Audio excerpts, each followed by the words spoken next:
c'est parti. Bien, bonjour à tous. Nous sommes sur l'enseignement médical, un numéro hors série du 22 septembre 2018. Alors, je vais vous partager l'écran. On va donc commencer par, il y a deux choses au programme aujourd'hui. Ce qu'on appelle le cours AccuGans, qui est un terme un petit peu impropre, mais on va le conserver. Où il s'agit de faire la synthèse, c'était l'idée première, entre la notion d'acupuncture et des méridiens et la notion de Gans. Donc on va chercher à utiliser, c'était l'objectif de départ, d'utiliser les Gans avec les points antiques. Ce qu'on appelle les points antiques, c'est les points qui se trouvent aux extrémités sur la main et sur les pieds en acupuncture et en médecine chinoise. Donc on va procéder d'abord du point de vue raisonnement de façon innovante. Au lieu de travailler avec 5 éléments, pour ceux qui connaissent la médecine chinoise et l'acupuncture, on avait ce qu'on appelle l'eau, la terre, le feu et le bois, ou le cœur, l'intestin grêle, l'estomac, la rate, le poumon, le gros intestin, le rein et la vessie, et au niveau de l'élément foie et la vésicule biliaire. Et bien maintenant, on va raisonner avec 6 éléments de façon à intégrer la notion de Gans. Pour certains qui ont déjà fait de la médecine chinoise, il est déjà mentionné qu'il existe un élément intermédiaire intersaisonnier qui est qualifié par ce qu'on appelle la rate.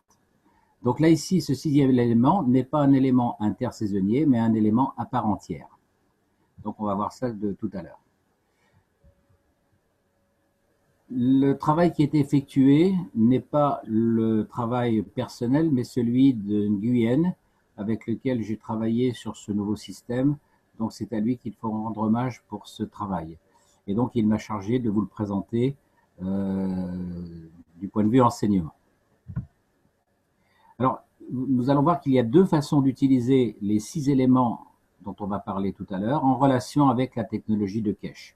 La première, ce sera d'établir un graphique des températures prises aux extrémités des doigts, un peu comme on le fait avec le voltmètre par exemple, puis de stimuler les points selon votre niveau de compétence ou d'autorisation, c'est-à-dire avec des aiguilles, soit le stylo de soin de Kesh, soit des mini-patchs, soit un crayon de papier en carbone, puisque le carbone, ça c'est quelque chose que j'utilise déjà en myothérapie et en acupuncture liée avec la myothérapie. On utilise un crayon de papier puisque le carbone est conducteur. La seconde méthode sera d'utiliser comme outil de bilan de départ et ensuite de l'utiliser comme un outil de validation de votre pratique Kesh, que vous utilisiez des patchs, que ce soit une unité de soin ou bien le liquide plasma comme boisson de traitement.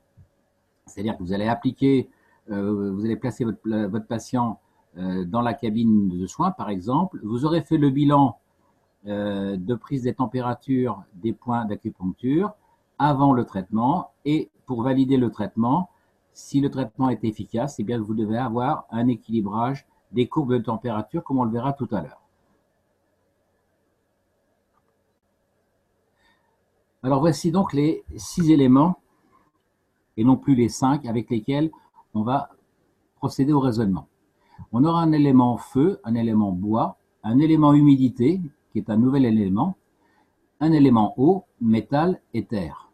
Jusqu'à présent, on n'avait que 5 éléments, le foie, le feu, le bois, l'eau, le métal et la terre. Et donc on voit qu'on a ajouté un élément humidité. Et on voit donc que l'élément feu se compose de 2 méridiens, l'estomac et le maître du cœur. Donc pour ceux qui ont déjà fait de la médecine chinoise, vous allez voir qu'il y a une différence au niveau du placement des méridiens. Je ne vais pas rentrer dans le détail des explications technologiques parce que c'est un petit peu complexe. Déjà, pour ceux qui ont fait de la médecine chinoise, ça chamboule un petit peu le raisonnement. Donc vous allez le prendre tel que. Donc l'élément feu sera constitué de ce qu'on appelle le méridien estomac et le maître du cœur. L'estomac étant l'élément positif et le maître du cœur, l'élément négatif. En ce qui concerne l'élément bois, on aura le triple réchauffeur et le foie. Triple réchauffeur étant l'élément positif, le foie est l'élément négatif. Pour ce qui est de l'élément humidité, on aura la vésicule biliaire positive, le cœur en tant que négatif. Là, vous voyez que le cœur habituellement est un élément yang habituellement. Pour ce qui est de l'eau, on aura l'intestin grêle positif, le rein négatif, le métal, on aura la vessie positif et le poumon négatif. Et en ce qui concerne l'élémentaire, on aura le gros intestin positif et le rein négatif. Vous voyez que dans les colonnes verticales, on a des points qui correspondent aux points d'acupuncture sur la main ou sur le pied. Et ils sont numérotés de 1, 2, 3, 4, 5. Ensuite, on a un point qui s'appelle L, qui est un point low, le point H et le point K. Et ça pour chaque méridien pratiquement. Gigi, Oui, s'il te plaît, il faut que tu penses que tu t'adresses à un public de gens qui ne connaissent pas. oui. Moi, le L, le H, le K, le low, Alors, oui, le plus, le moins, vraiment, je comprends Freda. il faut que tu essayes de faire plus simple. Alors, ce tableau-là, vous remarquez que dans chaque colonne, il y a des points numérotés, 1, 2, 3, 4, 5, L, H, K. Pour ceux qui ne connaissent pas la médecine chinoise, même ceux qui la connaissent, le L et le H et le K, vous inquiétez pas, c'est simplement pour noter qu'ils ont des emplacements sur le corps humain. Vous remarquez que dans la colonne rouge, tous les points sont ici de couleur rouge, puisqu'ils appartiennent à l'élément rouge. Ici, ils sont tous notés vert, puisqu'ils appartiennent à l'élément vert. De façon à ce que, et ça c'est valable pour tous les méridiens, ceci de façon à travailler de façon purement visuelle et synoptique, uniquement avec des codes couleurs et des codes chiffrés. C'est-à-dire qu'il n'y a plus besoin de pratiquer quelques raisonnements, que ce soit du point de vue de la dialectique chinoise, ce qui fait que ce tableau-là, entre autres, est compréhensible par un enfant de 8 ans. On voit très bien que dans le méridien rouge, il est cerclé en rouge, donc il appartient au méridien rouge, soit le positif, soit le négatif. Et on voit bien que chaque élément a sa propre couleur chiffrée.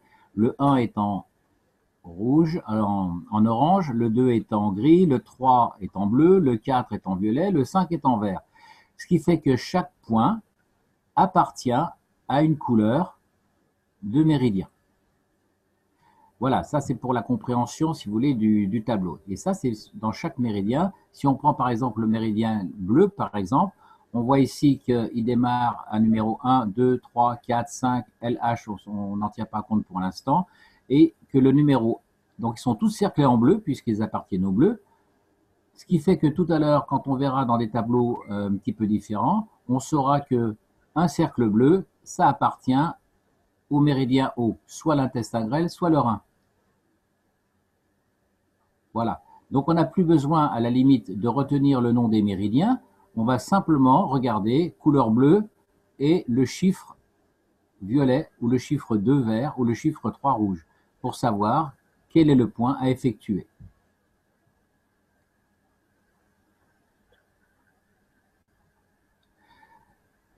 Alors ici, je vous ai montré un petit peu la construction des différents raisonnements que l'on a utilisés. Là, il manque un T. On a utilisé plusieurs types de raisonnements, puisqu'en médecine chinoise, le raisonnement appliqué en acupuncture est le même que dans le modèle familial, c'est-à-dire qu'on a le père et la mère dans une famille, on a les enfants, on a les grands-parents, le grand-père et la grand-mère, et du côté du mari, on a son épouse, et avec l'épouse, on a l'épouse, ça peut être aussi la bru, et on a les beaux-parents, et donc ça, c'est le modèle de construction de raisonnement. On voit ici, donc, même si vous ne comprenez pas pour l'instant, hein, c'est pour vous montrer un petit peu la façon dont on raisonne.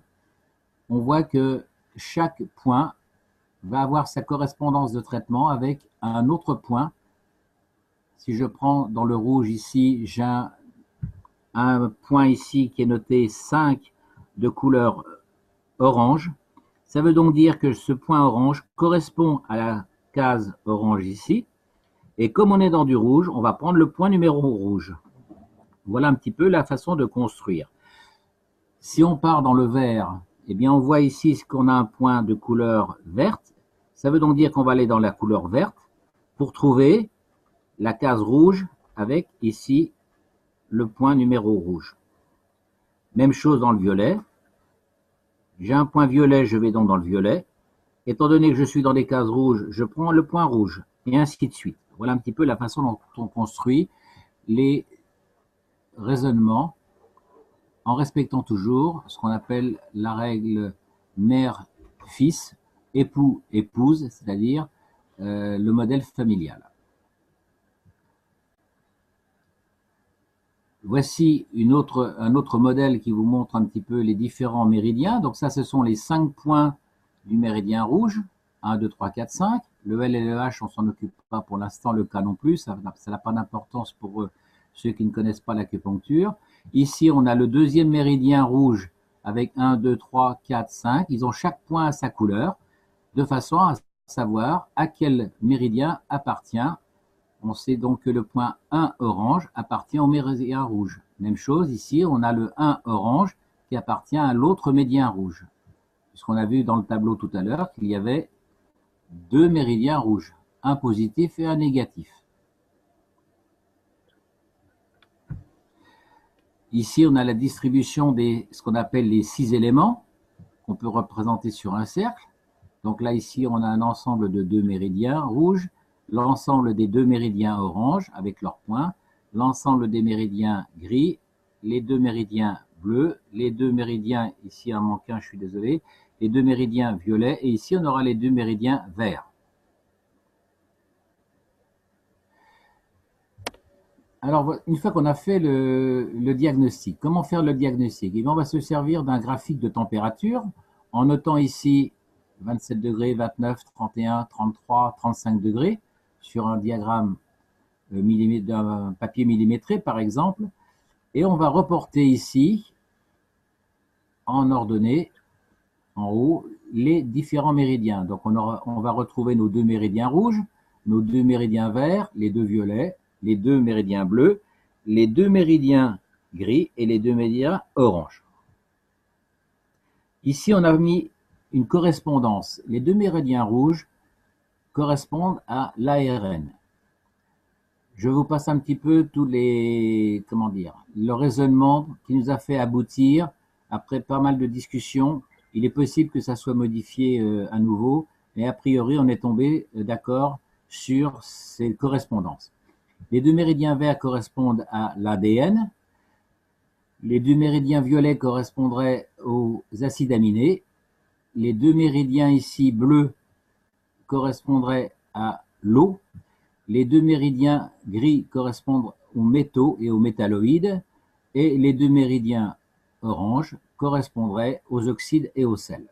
Donc ici, c'est de façon à établir la correspondance avec la technologie que l'on utilise avec le plasma. Donc dans le plasma, on parle de l'ARN, de l'ADN, des acides aminés, de l'eau, des métaux et des sels et oxydes.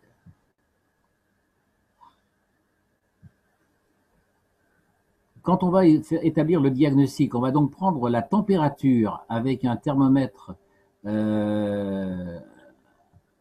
avec une sonde infrarouge qui va donc déterminer la température, par exemple, au niveau de l'extrémité des ongles, par exemple, et on va tomber sur une température de 27. Et si on prend le point numéro 5 et que l'on prend sa température, eh bien on va trouver une température de 34. Si on prend le deuxième méridien rouge, on va tomber sur 2 températures ici, et ainsi de suite. Pour chaque méridien, on va prendre les températures des 2 points. Le point au niveau de l'ongle et le point au niveau, en général, c'est un point qui se trouve sur l'articulation du coude ou l'articulation du genou. Pour savoir où se trouvent ces points, je vous le montrerai tout à l'heure au niveau d'une planche anatomique. Et là, on va s'apercevoir qu'on a des discordances au niveau des températures. Et donc, ce sont ces méridiens qui sont en discordance de température que l'on devra traiter et modifier.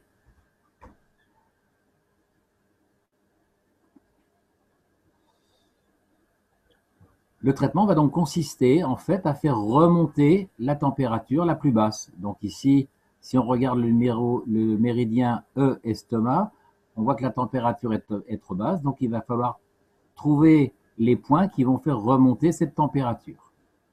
Même chose pour le méridien VB, vésicule biliaire. Le point est trop bas, il est en dessous de 27, il va falloir trouver un moyen de le faire remonter en stimulant certains points. Donc ça, ce graphique-là, c'est impératif, c'est par là qu'il faut commencer, par prendre les températures des points des extrémités.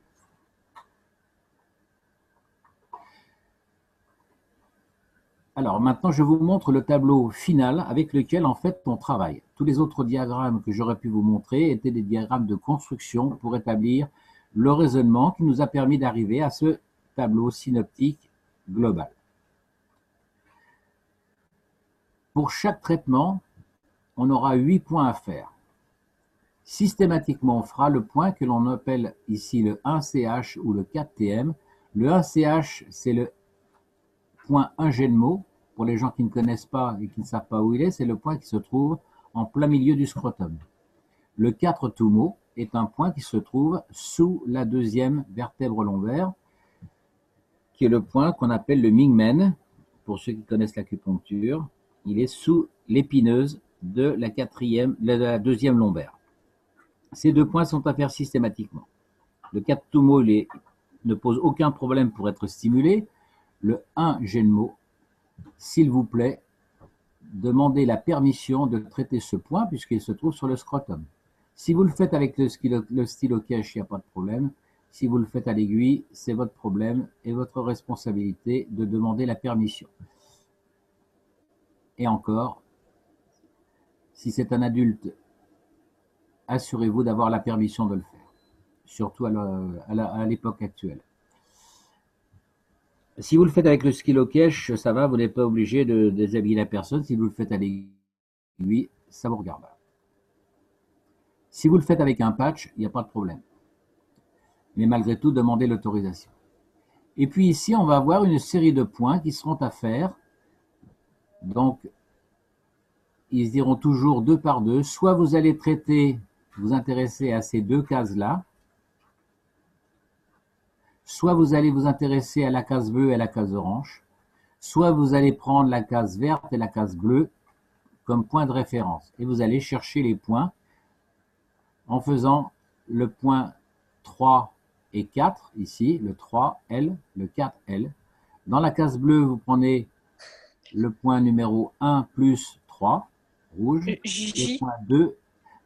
Alors, ces points-là, il n'y a pas besoin de faire un raisonnement. Une fois qu'on a le tableau, il suffit d'aller regarder dans le premier graphique que je vous ai montré tout à l'heure. Rassurez-vous, lorsque vous aurez fait ce cours, hein, vous n'arriverez pas à faire les traitements. Hein. Mais j'essaie de vous expliquer le raisonnement. En fait, il faut simplement se référer. Donc, on est dans un méridien rouge, vert, violet, bleu. Donc, vous n'avez pas besoin de connaître les noms, en fait. Hein. Méridien rouge, il est positif. Méridien rouge, il est négatif. Et en fonction, maintenant, désolé, voilà. Donc, vous allez prendre ici, sur un méridien orange, vous allez prendre le point 5 orange sur le méridien violet. Le point 6 violet sur le méridien orange, etc. Et donc, vous savez tout de suite où est le point au niveau des planches anatomiques.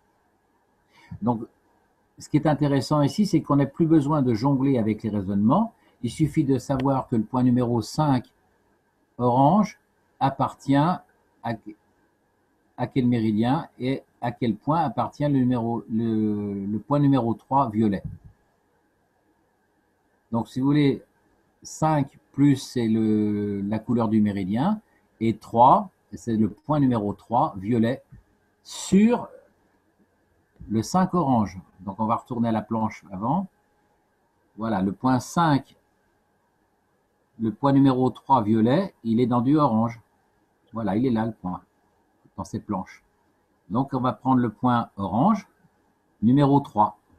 C'est tout ce qu'il y a à savoir. Donc, cette construction a été faite justement pour éviter tous les raisonnements aléatoires auxquels on peut se référer en médecine chinoise. à tel point que, comment dire, lorsque vous prenez des traitements de médecine chinoise, eh bien, vous tombez toujours sur la fameuse phrase, le point numéro tant est bon pour. Le point numéro 3, il est possible de le faire pour. Et vous vous retrouvez avec des traitements avec 5 ou 6 formules qu'il est parfois difficile de comprendre. Tandis que là, c'est standard. Donc, je vous rappelle à nouveau, on va prendre soit ces deux cases-là, orange et verte, en fonction de votre diagramme que vous avez établi au départ. Soit vous allez prendre le diagramme vert et bleu, soit vous allez prendre le bleu et le vert, soit vous allez prendre le orange et le bleu, en fonction toujours du premier diagramme des températures. Si le traitement n'est pas suffisant, vous allez donc passer ensuite à ce diagramme ici, avec le même principe. Vous voyez ici, on a les méridiens ici qui appartiennent, qui sont sur les mains, sur les bras, les membres supérieurs. Ici, on a mis l'image du pied pour se rappeler que c'est les méridiens qui sont sur le pied. Ici, on a le méridien orange et le méridien bleu qui sont sur le pied. Et ici, on a les méridiens rouge, violet et vert qui sont sur la main. C'est tout ce qu'il y a à savoir. Si les points utilisés à ce niveau-là ne sont pas suffisants, eh bien, on va utiliser une autre méthode, une autre loi de référence, où là, on va utiliser ce qu'on appelle la loi d'engendrement, où on passe d'un élément rouge à orange, où la circulation circule dans le sens inverse des aiguilles d'une montre. Donc, si ça ne marche pas, eh bien, on va prendre les points qui sont ici, en fonction, est-ce que c'est un méridien rouge qui est défaillant? Est-ce que c'est le méridien orange qui est défaillant? Est-ce que c'est le bleu qui est défaillant? Ou le gris, ou le violet, ou le vert? Et en fonction de la défaillance et de l'insuffisance des températures, eh bien, on va aller prendre dans le vert, ici par exemple, méridien vert, point numéro 5, gris, le violet numéro 5, ou alors sur l'autre méridien, le 6 violet, le méridien violet, le point numéro vert, le point numéro vert. Je vais revenir donc sur le diagramme de départ. Voilà, pour qu'il vous montre un petit peu les différents méridiens. On a pris dans le méridien vert le numéro 5 violet, par exemple. Le numéro 5 violet, eh bien, sur les planches d'acupuncture, on sait où il est. On va regarder ça maintenant.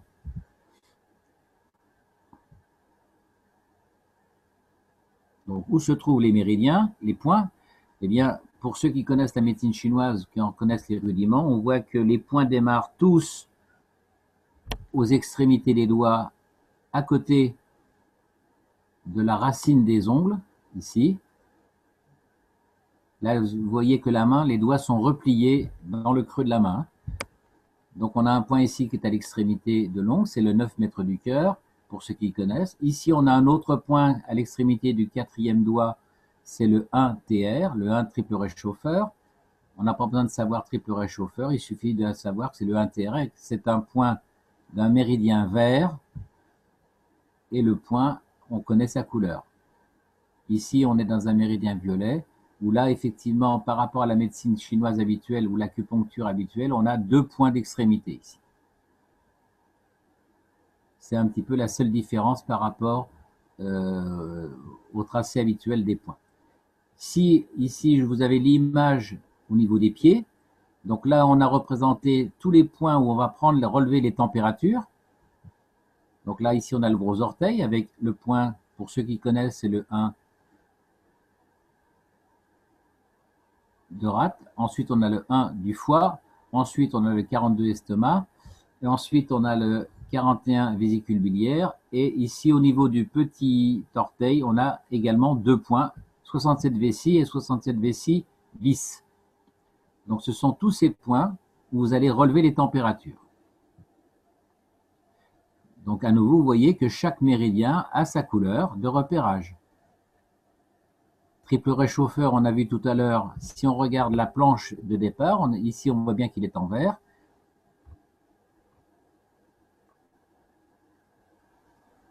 Voilà. Triple réchauffeur, il est ici, on voit bien qu'il est en vert.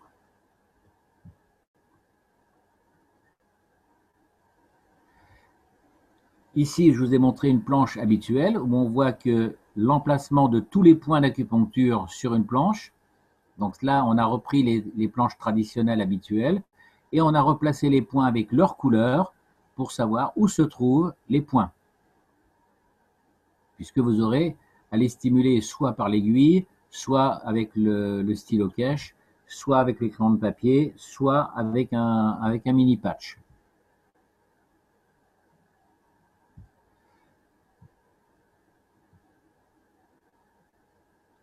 Voici la planche un petit peu plus détaillée et plus grande. Donc si on prend le méridien intestin grêle qui part depuis le petit doigt, donc il part au niveau de l'extrémité, au niveau de l'ongle, le 1, le 2, le 3, le 4 et le 5. Donc les 5 premiers points de l'intestin grêle, vous voyez qu'ils sont pratiquement surtout sur la main. Donc ça sera un de ces points-là que vous aurez à stimuler. Les fameux points L et H dont on parlait tout à l'heure, c'est pour les, comment dire, c'est dans notre nouvelle nomenclature, on les appelait, ils s'appellent RO ou point low. Vous avez simplement à retenir, si vous ne faites pas d'acupuncture, vous avez simplement à retenir le 7 IG numéro L. Le 8 IG, ça sera un numéro H. Si vous avez à le faire.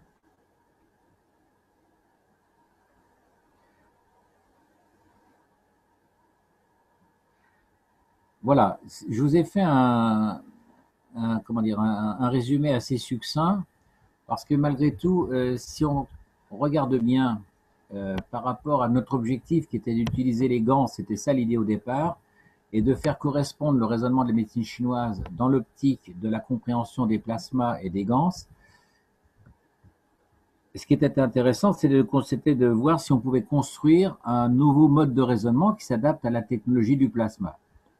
Donc, de ce point de vue-là, on est tout à fait cohérent, on a réussi. Maintenant, c'est dans l'application pratique de la technique. Pour ceux qui font de l'acupuncture, ça ne pose aucun problème, il suffit de piquer, c'est facile. Maintenant, utiliser les gants avec les points d'acupuncture, ça me paraît pas très judicieux et pas facilement utilisable, puisqu'on voit bien ici, si on prend une planche, on voit bien que les points sont tellement près les uns des autres que faire un mini patch à 1 cm ou 2 cm de distance pour bien cibler le point, ça me paraît peu réalisable.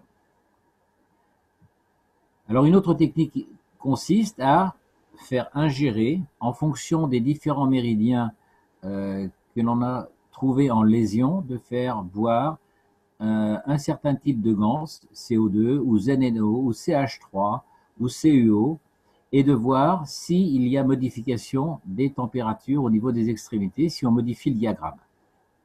Mais Jean-Jacques, tu pourrais faire un mini patch dans l'aiguille même, dans la tête de l'aiguille par exemple. Oui, mais alors faut trouver une mini-sphère, quoi. C'est faisable, hein? Non, mais pas une sphère, tu vois, même comme un bout de coton, quelque chose, tu vois. Mais alors, au lieu de faire des moxa, par exemple, quand on le fait avec des moxa, on met un moxa sur la tête de l'aiguille, et là, on pourrait le faire, par exemple, avec effectivement un coton au niveau de l'aiguille. Voilà. Hein.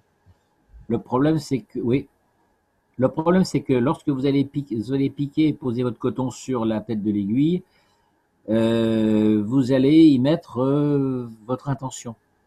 Alors, en médecine chinoise, lorsque l'on pique en acupuncture, il y a déjà première chose à bien se rappeler, ça c'est valable pour tous les acupuncteurs, lorsque vous, indépendamment de la technologie cache, hein, si vous pratiquez l'acupuncture de façon habituelle, 50% du traitement se fait dans votre prescription de points, c'est-à-dire le choix de vos points, et les 50 autres pourcents viennent dans votre façon de piquer. Donc si vous piquez au petit bonheur la chance, même en étant sur le point exact, hein, si vous piquez sans l'intention que l'on utilise par exemple chez les archers dans le tir à l'arc japonais ou le tir à l'arc chinois, pardon, eh bien votre point n'aura que 50% d'efficacité. Donc avec la technologie cache, raison de plus pour bien travailler avec une intention parfaite. L'intention parfaite en médecine chinoise et en acupuncture se fait par le regard. Vous devez capter l'attention du patient par le regard. Voilà, ça c'était un aparté sur la façon de piquer et d'utiliser les ganses. Donc effectivement, lit avec la petite boule de coton, hein. Voilà. Alors moi je pense que cette technique est judicieuse, notamment avec les cabines de soins, plutôt comme élément diagnostique et comme élément de contrôle. Après, on peut utiliser la technique avec la technique de boisson plutôt que de piquer les points d'acupuncture. Donc les points d'acupuncture vont être surtout utilisés pour faire des relevés de température. Vous pouvez également utiliser peut-être le voltmètre. Ça, j'ai pas encore essayé. Je ne sais pas si on a essayé de le faire avec le voltmètre. Prendre l'énergie au niveau, comme vous faites dans la technique du docteur Vol, VO2L, où on prend le voltmètre avec sur ce point, par exemple le 1 GI, ou sur l'extrémité du pouce, et sur le 8 IG, et sur le 5 poumon, par exemple, et faire le relevé de différence d'énergie électrique au niveau de ces deux points, plutôt que de température. Voilà. Nous, on l'a fait avec la température, et ça marche très bien.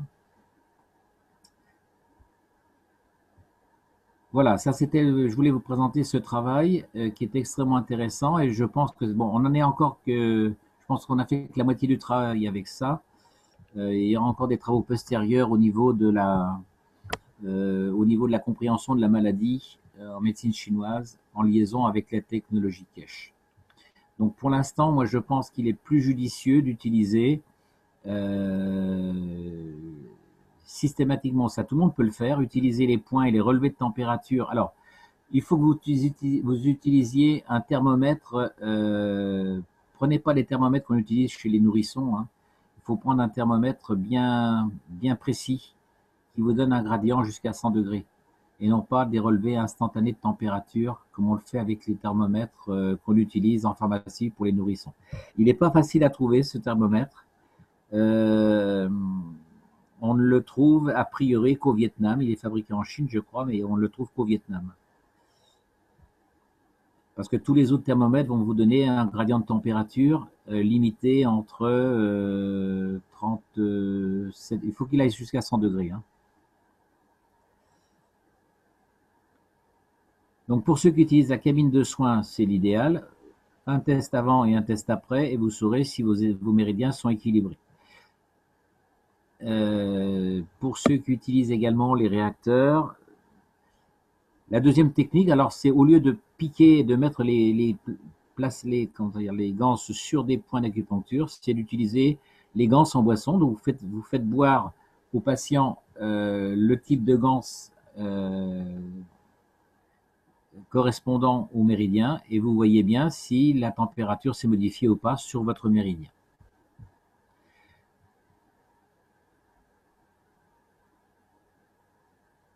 Donc voilà, ça c'était un résumé de cette technique et de raisonnement. Personnellement, je trouve qu'on a fait un très gros travail, un énorme travail au niveau de la compréhension et de la, comment dire, de la synthèse entre la médecine chinoise et la technologie Kesh. Parce que manifestement, il y a un lien entre les deux, mais avec les 5 éléments, si on raisonnait avec 5 éléments, ça ne fonctionnait pas. Donc c'est pour ça que c'est un travail tout à fait original.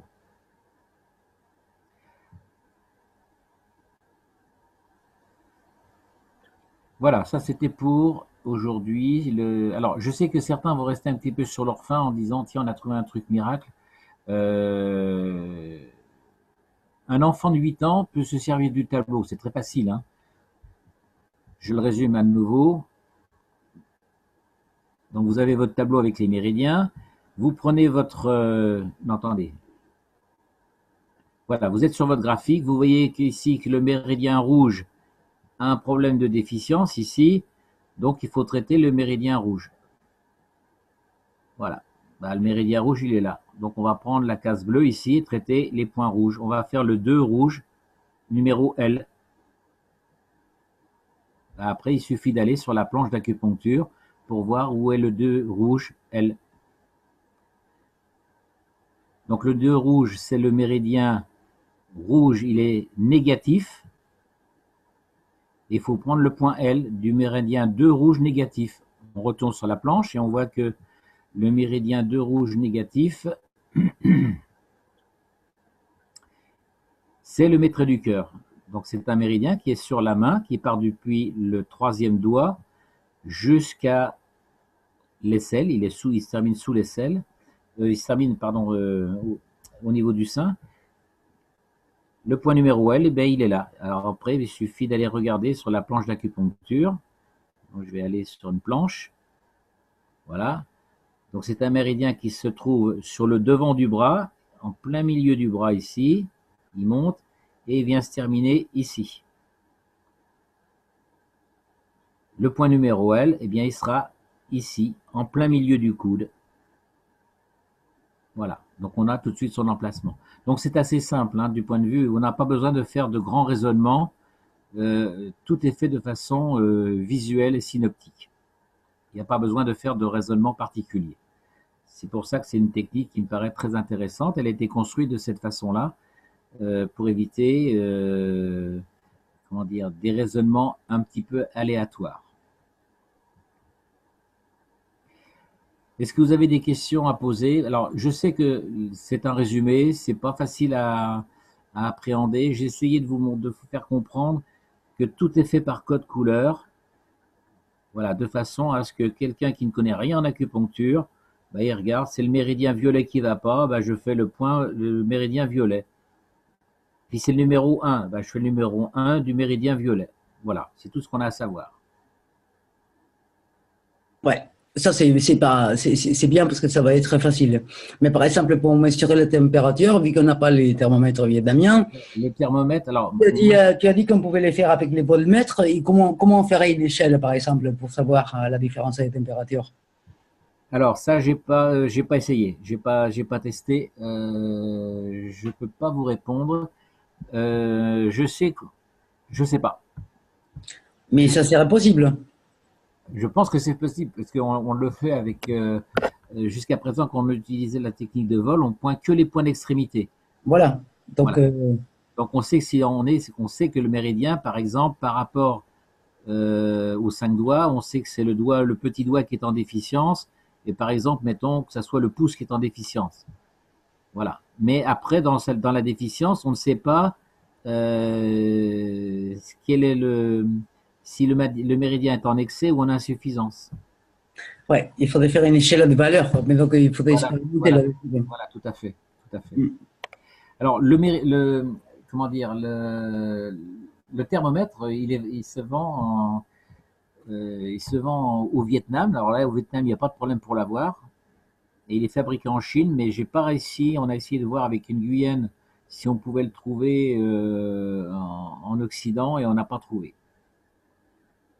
On a eu un mal fou à le trouver. Donc, si vous voulez, c'est un petit peu frustrant si on n'a pas l'outil pour. Alors, en tout cas, si vous trouvez un thermomètre avec comment dire, une échelle de valeur qui n'est pas bridée, comme dans les thermomètres habituels pour les nourrissons, euh, voilà, ça peut le faire. Ce qui est important, c'est que vous puissiez vraiment mesurer la différence entre ce point-là et ce point-là.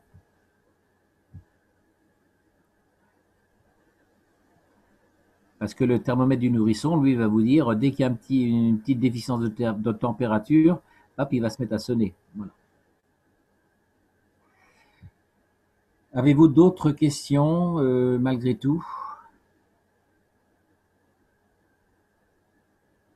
Voilà, ce que je voulais surtout que vous reteniez, hein, c'était qu'on a réussi à construire de façon innovante un raisonnement de médecine chinoise qui colle très très bien avec la technologie Kesh, notamment, et bon, je pense que c'est encore perfectible, avec cette notion de l'ARN, de l'ADN, les acides aminés, l'eau, voilà. Et on voit très bien que si on est sur le méridien de l'estomac du maître du cœur, c'est qu'on a un problème au niveau de l'ARN. Si on est ici sur des déficiences au niveau du gros intestin et de la rate, c'est qu'on a un problème avec les oxydes et les sels.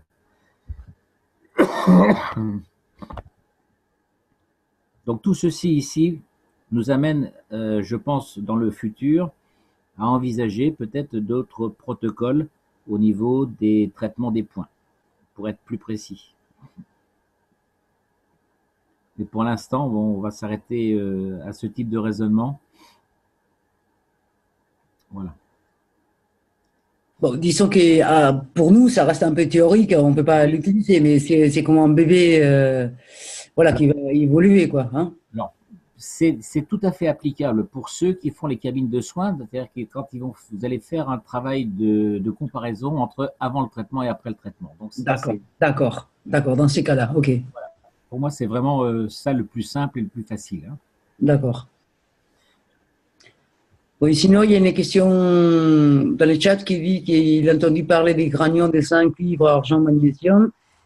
C'est de l'eau en ampoule à consommer. Quelqu'un connaît cela? C'est de l'eau de Gans. Voilà. Alors, j'ai pas tout compris, Lee. Alors, il demande si les granions, tu sais, les granions des zinc, cuivre, c'est les ampoules à consommer là. Tu vois, des cuivres, or, argent. Ah oui, d'accord. Non, non, ça n'a aucun rapport. Hein. Là, C'est pas de l'eau de Gans, c'est non. Hein. non, non, non, non, non. Là, on travaille avec l'objectif est de travailler avec les gants. Alors après, Dans ces ampoules, il n'y a pas d'eau de Gans, c'est ça. voilà, alors si quelqu'un fait de la médecine chinoise et veut travailler avec d'autres produits et en faire la démonstration, la validation, il n'y a pas de problème, hein, il n'y a pas de souci. Nous, notre objectif, c'était de travailler avec comment dire, la conception que l'on a avec le plasma, où on travaille avec l'ARN, avec l'ADN, les acides aminés, l'eau, les métaux et les oxydes de sel. Voilà. Après, dans les oxydes de sel, peut-être qu'on peut utiliser les granions, par exemple, granions d'argent, granions d'or. Voilà, mais ça, c'est un travail à faire éventuellement. Ok. Le souci pour travailler avec les gants, avec la notion d'acupuncture, moi je dirais plutôt de médecine chinoise. Hein, c'est au niveau du concept et du raisonnement, puisque que vous fassiez de l'acupuncture, de la pharmacopée, ou que vous soyez maître de Qigong, vous allez travailler avec le même modèle de raisonnement. Et donc quelqu'un qui fait du Qigong, si par exemple, je dis n'importe quoi, peut simplement prendre dans sa main le petit doigt et traiter le méridien simplement en le tenant dans ses doigts, pourquoi pas, vous voyez? Par contre, quelqu'un qui fait de la pharmacopée, il faudrait trouver les correspondances de plantes ou de ganses de plantes correspondant aux différents types de méridiens et voir si on peut les corriger. Ça, c'est une piste à travailler pour ceux qui font de la médecine chinoise, ceux qui font de la pharmacopée notamment, ou de la phytothérapie. Donc faire un ganse de plantes et voir à quel type de méridien ils correspondent en fonction de l'ARN, de l'ADN, des acides aminés, de l'eau, des métaux et des oxydes. Alors, je sais qu'avec Nguyen, on doit encore travailler un petit peu. J'ai loupé, je n'ai pas correspondu avec lui depuis 3 semaines, un mois. On doit encore travailler pour voir si on peut faire évoluer. Je pense que ça a encore évolué dans la conception de la maladie, notamment. Et ça, c'est déjà tout à fait utilisable. Hein. Alors, Ah oui, c'est super, hein. Pardon? C'est super, c'est un bon travail, quoi, hein, d'approche. C'est un travail de géant hein, qu'on a fait. Hein. Ouais. Non, non, c'est surtout Nguyen hein, qui a travaillé.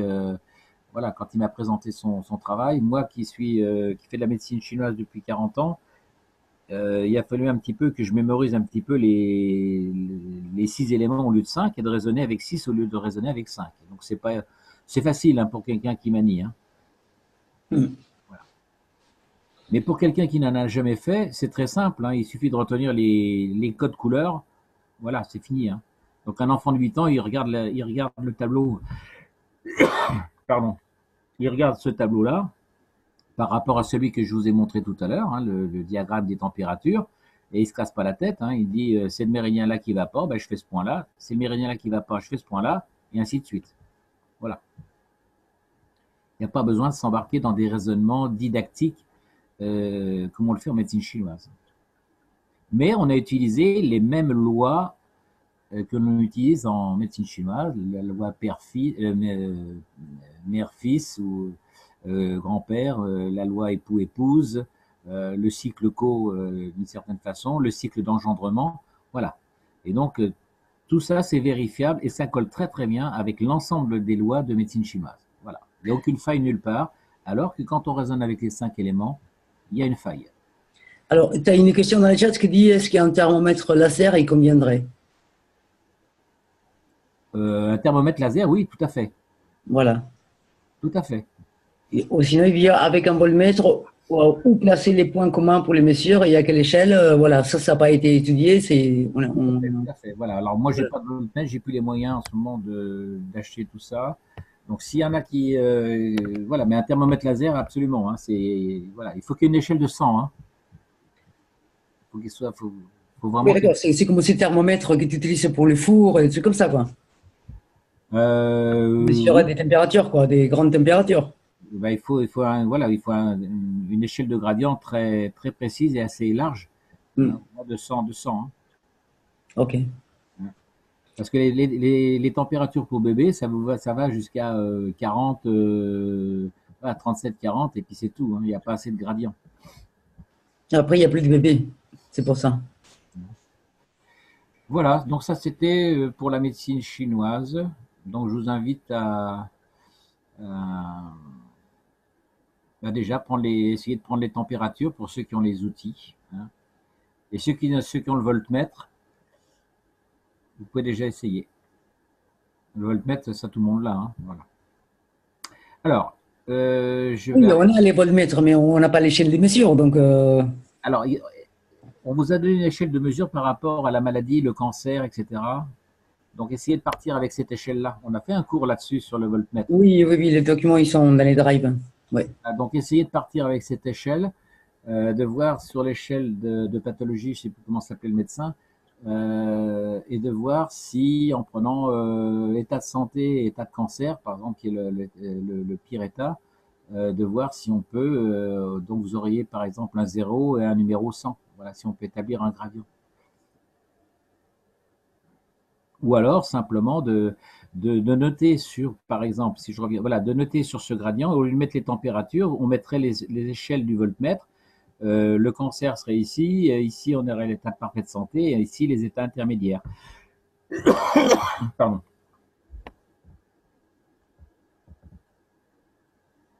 Donc je ne me rappelle plus hein, sur l'échelle du voltmètre quels étaient les chiffres qu'on avait notés.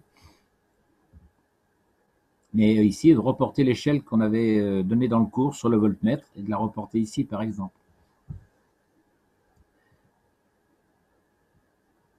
Alors, je vais passer maintenant. Attends, il te demande où placer les points communs pour les mesures. Où placer les points? Comment pour les mesures? Où placer les points pour les mesures? Les points communs, oui, pour les mesures. Et ouais, et tu peux parler, hein, tu habilites ton micro. Oui, est-ce qu'il peut préciser la question parce que je ne comprends pas la Voilà. question. Crise-nous, s'il te plaît. Oui, où placer, vous m'entendez là, oui? Oui, Où placer, pour avoir une tension, il y a 2 points. Donc, je suis d'accord sur les points que vous avez donnés, mais il y a un point commun. Où le placer? Où placer le point commun pour prendre de la mesure? La mesure s'effectue entre 2 points. oui. Alors, Donc, regarde le schéma ici. Le premier point de ce méridien, ici, il est à l'extrémité au niveau de l'ongle. Et le deuxième point, il est ici. d'accord. Donc, c'est une mesure entre 2 points. Oui. D'accord. Alors, oui, tu mesures la température de ce point-là et tu mesures la température de ce point-là. Et tu tombes sur ça, le premier point et le deuxième point. Non, Premier non, point, pardon. deuxième point. Pardon. Je parle pour la mesure de tension. De tension. Oui, pour la tension. Le voltage. Ah, avec le voltmètre. Oui, Ah bah c'est la même chose. Tu prends la tension ici, tu prends ton point, tu fais une mesure ici et une mesure ici. je suis d'accord. On met la pointe à un endroit pour avoir la mesure. La pointe ici et l'autre partie du voltmètre, comme dans la technique du voltmètre, au niveau de la langue.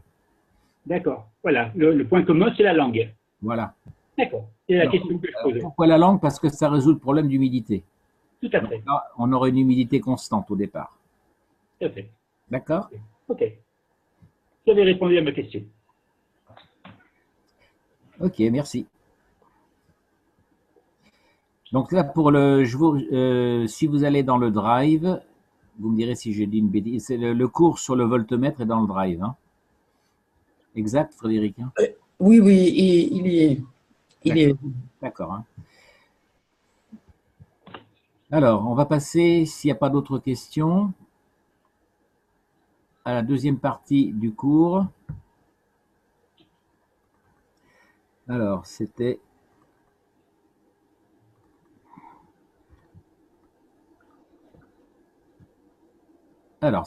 une partie un peu plus pratique au niveau des certaines pathologies, notamment sur la façon dont fonctionnent les ganses. Donc, ça va être un petit peu du rappel pour certaines personnes. Donc, quand on utilise des patchs de ganses ou des sphères de ganses ou des bobines, ces derniers produisent tous des champs magraves. Donc, les champs magraves, ce sont à la fois une double propriété d'un champ. Il est à la fois magnétique d'un côté et gravitationnel de l'autre. S'il y a des manques de précision ou s'il y a des gens qui veulent d'autres informations, n'hésitez pas à poser vos questions ou à m'arrêter. Si on place l'un d'eux devant et un autre derrière, par exemple un patch devant et un patch derrière une lésion quelconque, on va donc créer une boucle et au centre de cette boucle va se former un champ résultant qui va donner au corps ce dont il a besoin et il va extraire ce dont il n'a pas besoin. Je vous ai fait le schéma ici. Prenons par exemple un ganse avec une certaine force, un deuxième ganse avec une certaine force. Ils ont leur rayonnement ici, ici. Et donc, à l'intersection, on va avoir le champ résultant. Sachant que le ganse le plus fort donne au plus faible. Et donc, on va avoir la possibilité pour le corps de faire ressortir ou d'extraire un matériau en excès dont le corps n'a pas besoin. Et cette partie, ce matériau en excès va être drainé par le plus faible. Donc ça fonctionne exactement comme deux aimants, où un élément fort, l'aimant le plus fort va donner à l'aimant le plus faible. Comment savoir qu'un ganse est fort ou qu'un ganse est faible? Eh bien, on va se servir des masses atomiques. Par exemple, si vous faites un patch avec un mélange de calcium, de carbone et d'oxygène, je vous ai marqué ici les différentes masses atomiques, 40, 12 et 36. L'oxygène, c'est 16, donc oxygène 2, ça fait 36, avec un total de masse atomique de 88. Si vous mettez en face de l'autre côté d'une articulation, par exemple, une masse atomique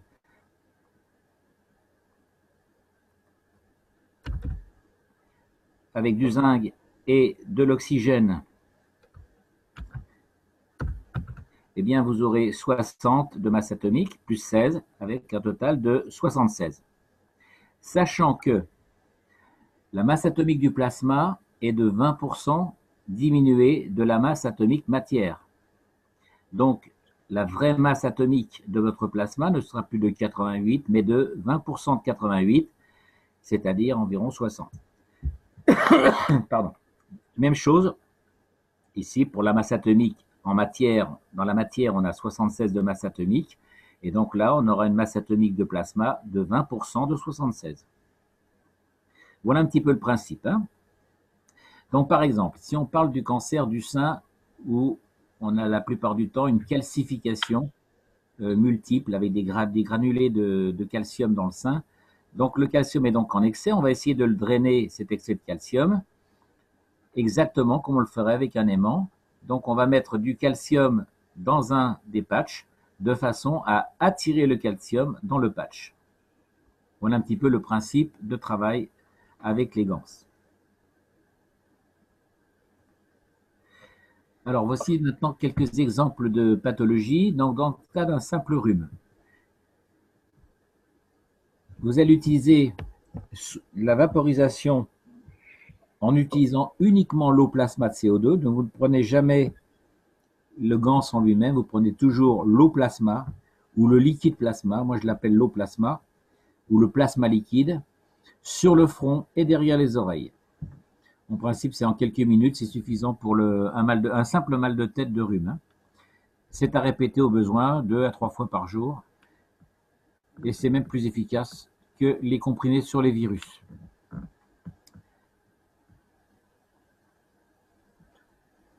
Donc le CO2, c'est pratiquement un des produits à tout faire, notamment dans les douleurs. Et là, on a un mal de tête, donc on va utiliser le CO2. là, on a marqué qu'on va vaporiser avec de l'eau plasma. On peut très bien faire des patchs. Un patch de CO2 sur le front et 2 autres patchs derrière les oreilles, par exemple. La vaporisation est largement suffisante. Si maintenant on parle de douleur et d'atrophie musculaire cervicale, par exemple, ou de coupure, on verra que c'est à peu près le même traitement. Eh bien, dans le cas de spasmes, puisque les cervicalgies sont toujours des problèmes musculaires et non pas articulaires en premier, même si, quand on regarde les radios, on a des problèmes articulaires, on a de l'arthrose, l'origine du problème est toujours un problème musculaire et la plupart du temps musculaire traumatique. Donc dans ce cas, on va faire une vaporisation d'abord avec de l'eau de CuO avec les acides aminés, de l'oxyde de cuivre. Le CuO, c'est l'agent de constitution neuromusculaire. Rappelez-vous des cours de médecine pour ceux qui ont suivi. Donc on a trouvé ça dans le cours santé numéro 8 au sujet des muscles. On a retrouvé également ça dans le cours sur le système nerveux, puisqu'on a vu que l'agent de constitution du système nerveux, c'est le CuO. C'est le CuO qui fait, comment dire, le passage entre l'information du système nerveux vers le système musculaire. Donc c'est pour ça que j'ai mis que c'est l'agent de constitution neuromusculaire.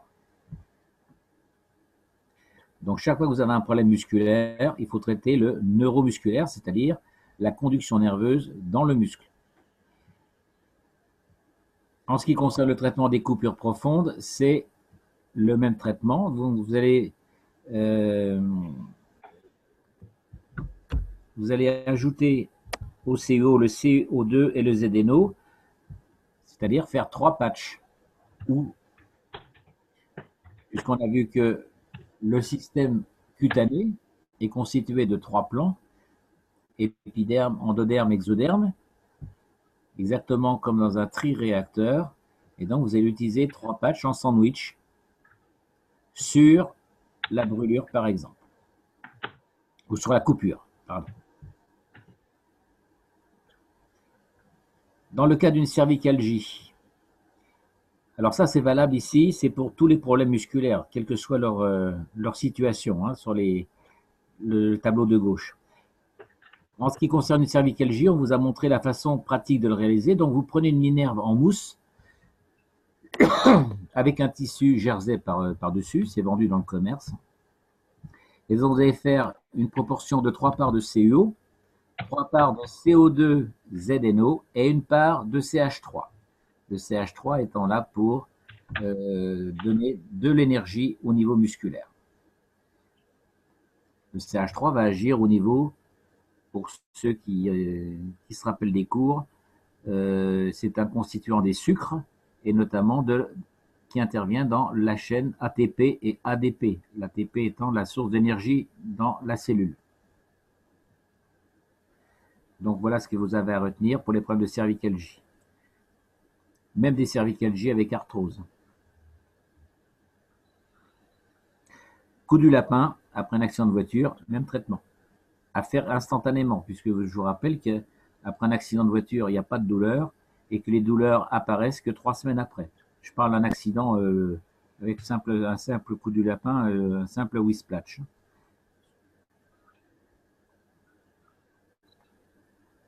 Alors, en cas de douleur simple et de sensibilité ou de migraine, vous allez, pareil, vaporiser la zone sensible avec un liquide plasma CO2 ZNO. CO2, c'est pour la douleur, ZNO, c'est pour le problème émotionnel. En cas d'épilepsie, c'est-à-dire avec des convulsions, donc il y a 2 types d'épilepsie, il y a l'épilepsie rigide et l'épilepsie molle. Donc en cas de convulsion, vous allez utiliser du potassium et du magnésium. Le potassium agit dans la pompe entre la pompe cellulaire, et le magnésium, lui, va agir au niveau de la transmission du système nerveux, la transmission de la conduction nerveuse. Donc vous allez ajouter ces 2 plasmas en plasma liquide avec du CO2 ZNO. Jean-Jacques? Oui. Tu demandes pour le cervical si tu mets des acides aminés. Oui, vous pouvez Dans tous les traitements, vous pouvez mettre des acides aminés. Une goutte suffit, hein. Ok, merci. Alors, par exemple, ici, vous avez vaporisé la zone sensible avec du plasma CO2 ZNO, une goutte d'acide aminé CO2 et une goutte d'acide aminé ZNO. Puisque je vous rappelle que l'acide aminé, lui, son rôle est d'agir à une puissance 100 fois supérieure à un plasma simple, mais il fait surtout la jonction avec le corps physique.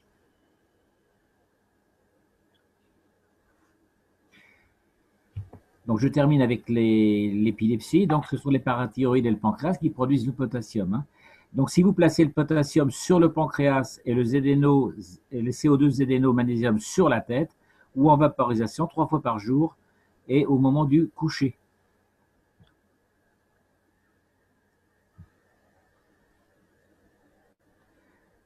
Je vous rappelle que magnésium, c'est le centre, c'est l'âme. Vous vous rappelez de ça?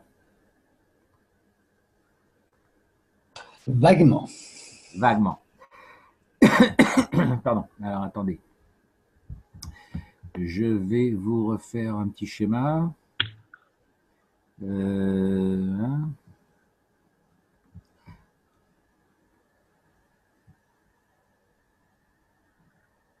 Les deux hémisphères. On a dit qu'ici autour,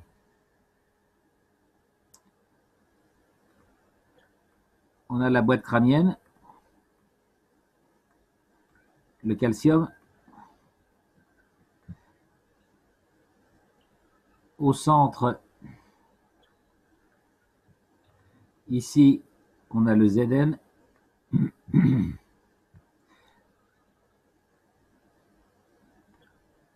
Et ici, en plein centre, on a le magnésium. Pardon.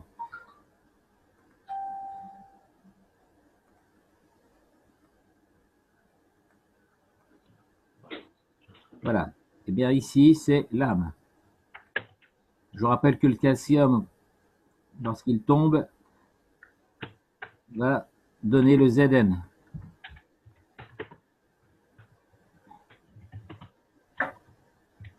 Ça y est, ça vous revient en tête? Un peu. Un peu.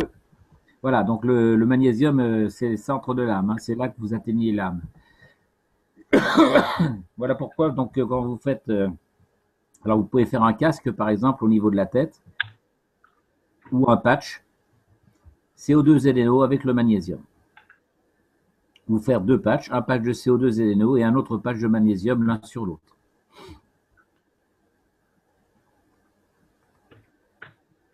Bonsoir, c'est Catherine. Le magnésium, on peut le prendre les gélules, les médicaments?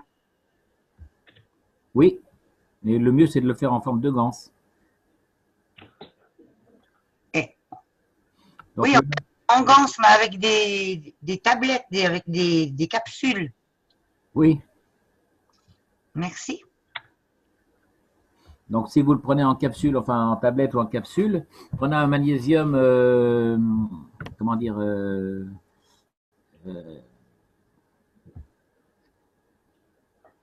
J'ai du magnésium marin. voilà, très bien, oui, oui. Magnésium marin, de toute façon, il est toujours d'origine, il est toujours marin, pratiquement, hein. Mais simplement, vous en faites un ganse, hein. Donc, pour faire un ganse de médicaments, je vous rappelle, hein, par exemple, le magnésium marin, donc vous allez le prendre, vous allez ajouter la soude caustique,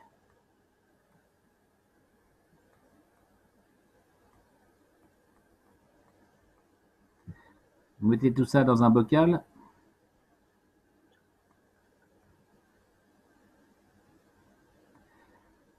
et vous allez verser de l'eau bouillante.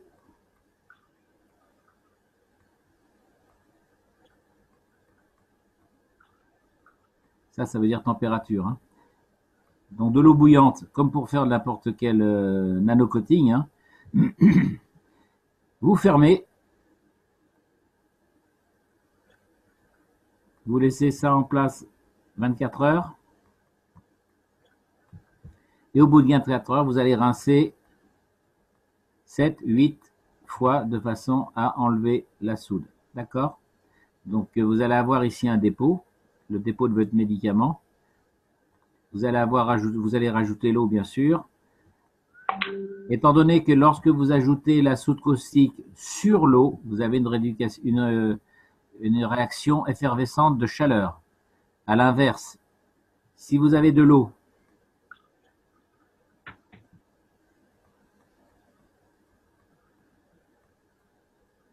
et que vous versez la soude par-dessus, il n'y a pas de réaction de chaleur. Rappelez-vous ça. Hein. Donc, il faut verser l'eau sur la soude pour obtenir la réaction thermique. Donc ça, on n'en tient pas compte. Donc, mettez toujours les mesures de protection contre les éclaboussures avec la soude caustique, bien sûr. Donc après, vous allez filtrer 6, 7, 8 fois de façon à bien enlever la soude caustique. Il y en a qui font avec le CO2 directement, c'est pas bien. Et ensuite, vous allez rajouter, j'ai pas terminé, une fois que vous avez filtré, vous allez rajouter le CO2. Alors, là ici, vous allez mesurer le pH.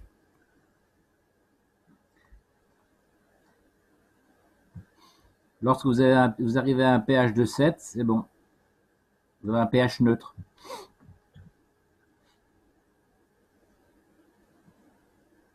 OK?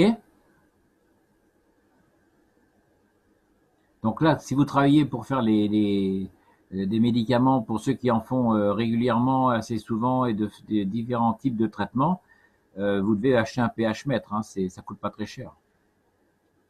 Mais ceux qui font directement avec le CO2 puis qui mixent, c'est pas bon comme ils font alors. Bah, il n'a pas été nanocoté. Non, mais c'est valide quand même. Mais on peut le faire aussi au CO2.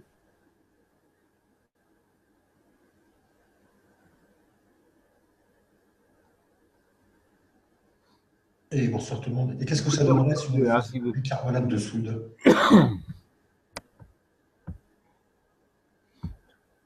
N'oubliez pas que dans l'organisme, on a de la soude, qu'on fabrique notre propre soude caustique. Hein. Et celui qui a posé la question, tu peux parler un peu plus fort, s'il te plaît? Oui. Pardon, oui, bonsoir tout le monde. Qu'est-ce que ça donnerait si on le faisait avec du bicarbonate de soude à la place de la soude caustique? Il n'y a pas de réaction thermique, donc il n'y a pas de nano-coating. C'est comme si tu voulais faire un anneau de cuivre avec du bicarbonate, il ne se passera rien. D'accord, merci.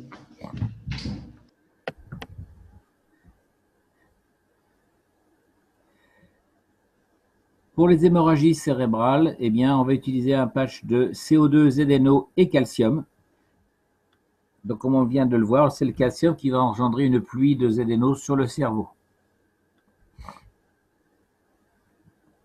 Donc ça, c'est valable pour les AVC, les accidents vasculaires cérébraux.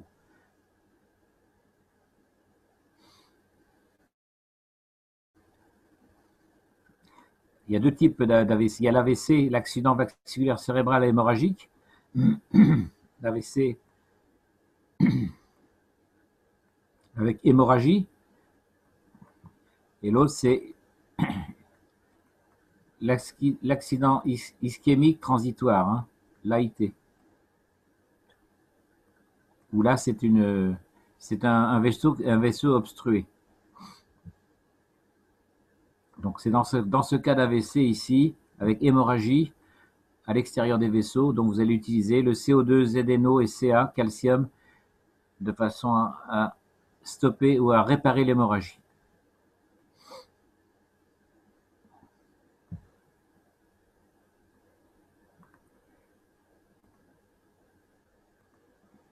Dans les cas de leucémie, alors il y a plusieurs types de leucémie. Lorsque la cause est manifestement émotionnelle, donc c'est assez simple à ce moment-là, il faut donner à boire 3 cuillères à soupe de plasma liquide, de CO2 ZNO, ça va de soi, puisqu'on sait que le CO2 Donc c'est l'agent qui constitue la matière corporelle, et le ZNO est là pour résoudre les problèmes émotionnels. 3 fois par jour. Vous allez en plus, ça c'est capital, vous allez aspirer donc le calcium dans l'os de l'articulation en cause. C'est-à-dire vous allez utiliser soit le genou ou la hanche. Puisque dans le corps humain, l'os le plus volumineux du point de vue de la production de moelle rouge ou de globules rouges ou de globules blancs, c'est bien sûr le fémur. Donc vous allez utiliser un patch de CO2 ZNO et un patch de calcium magnésium, puisqu'il y a également le magnésium qui intervient dans la constitution.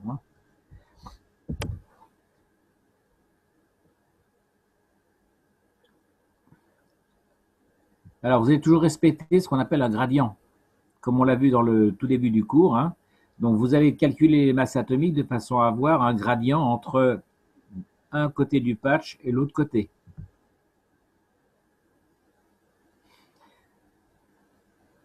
Alors, la meilleure technique, la meilleure façon de faire, c'est de prendre un patch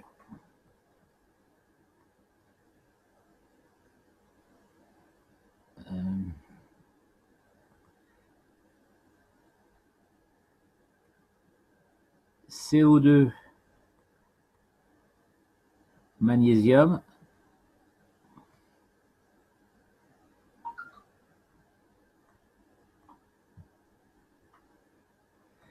et entre les deux,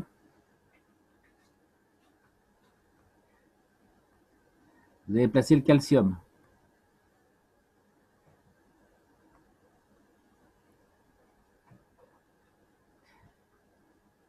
Donc vous pouvez, par exemple, si on prend la cuisse comme ceci, vous pouvez faire un grand patch circulaire avec CO2 ZNO magnésium et à l'intérieur un patch de calcium. Donc l'idéal, c'est de mettre le calcium en sandwich entre le CO2 ZNO et le magnésium.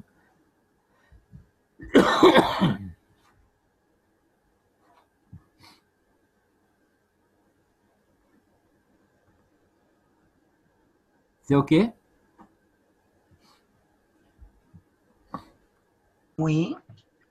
Ouais, il y a Balich qui te demande si quand tu as une côte pour faire un gants de magnésium, tu le mets dans un bac en plastique ou en verre? Alors, le mieux, c'est de faire un patch de. Il faut faire un gants de magnésium. Non, non, non, non. La question, c'est que quand tu fais des gants de magnésium, est-ce que les récipients que tu utilises, c'est du verre ou du plastique? L'idéal, je pense que c'est en verre. Ok. Merci beaucoup. De rien.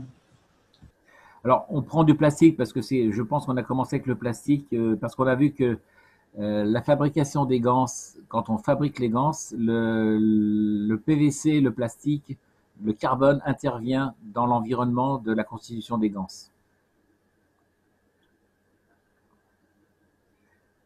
Maintenant, si vous prenez en verre, c'est très bien aussi.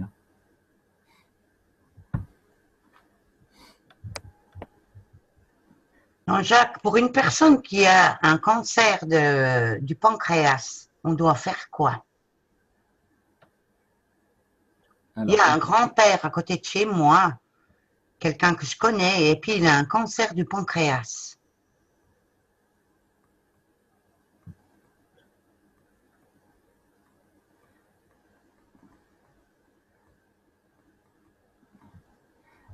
il voit son médecin et il faut faire une demande d'analyse. Quel est le métal en excès? Alors, c'est jamais le magnésium en général. C'est magnésium, calcium, ça peut être potassium. On a vu le potassium par rapport au pancréas, éventuellement le fer. Voilà, c'est ces métaux-là, il faut rechercher quel est le métal en excès.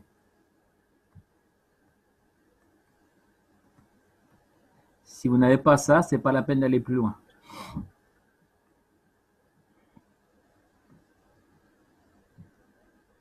OK?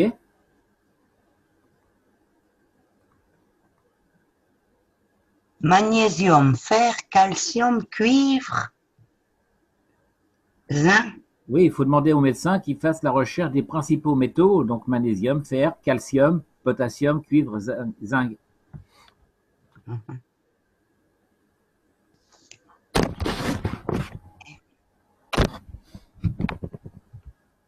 Et puis après, Et bien après, tu fais une application, tu fais un patch avec celui qui est en excès.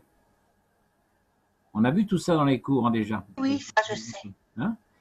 Donc ici, je vais vous retracer le corps humain vite fait. Cage thoracique.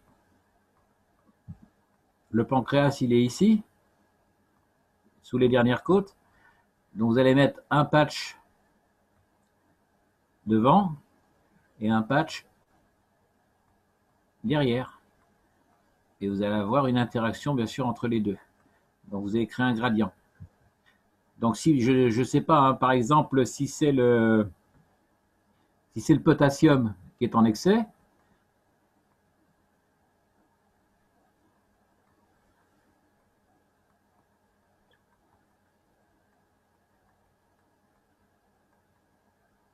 CO2 ZNO par exemple, vous calculez la masse atomique devant, vous calculez la masse atomique derrière, de façon à avoir un gradient le plus important possible entre les deux patchs. Ok? Si ce n'est pas le calcium qui est en excès, je dis n'importe quoi, si c'est le fer, bah, vous ferez un patch avec un ganse de fer. CH3. Ok.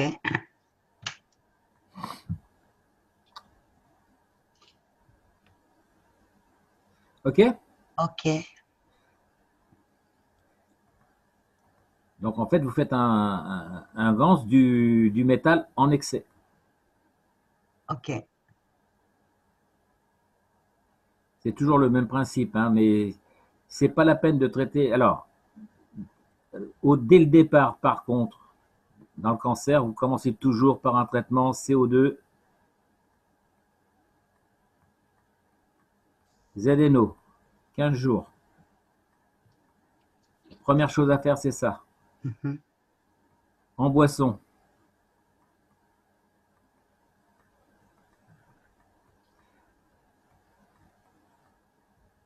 Ensuite, en patch.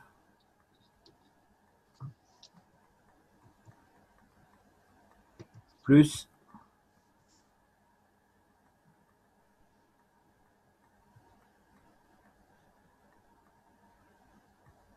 respiration.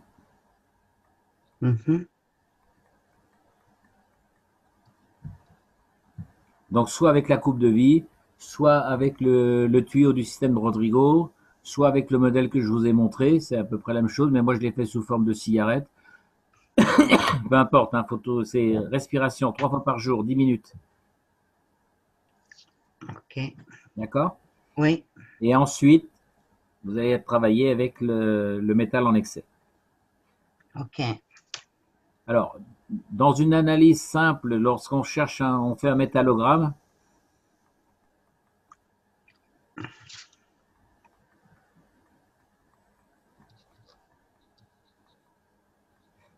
Donc, vous faites un métallogramme et là-dedans, en principe, vous allez trouver pratiquement tous les principaux métaux qu'on cherche habituellement. Hein. Mais si vous n'avez pas fait ça, vous êtes à travailler dans le vide. Hein. Mais moi, je viens de le savoir il n'y a pas longtemps, il y a la semaine passée. Oui, oui, mais bon, tout ça, on avait déjà vu ça, Christian. Hein? Donc, il faut chercher toujours le métal en excès. Mais en attendant, vous faites CO2 ZNO. C'est impératif pendant les 15 jours. Ok. Merci Jean-Jacques. De rien. Y a-t-il d'autres questions?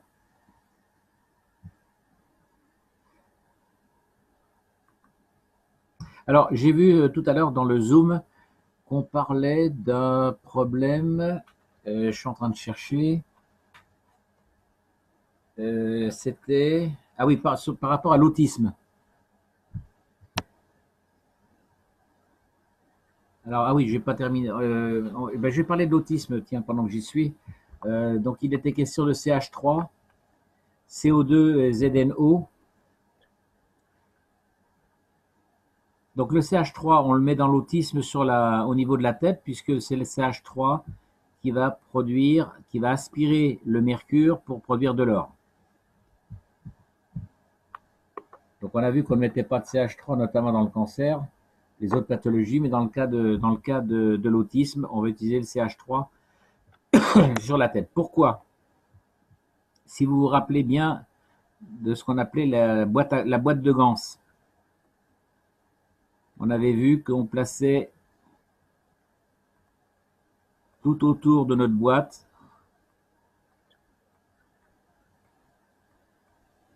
le CH3 qui représente la matière, l'énergie. Et qu'au centre, on plaçait le CO2 et le ZNO. Donc voilà pourquoi on va prendre le CH3 au niveau de la tête et ensuite le CO2 ZNO.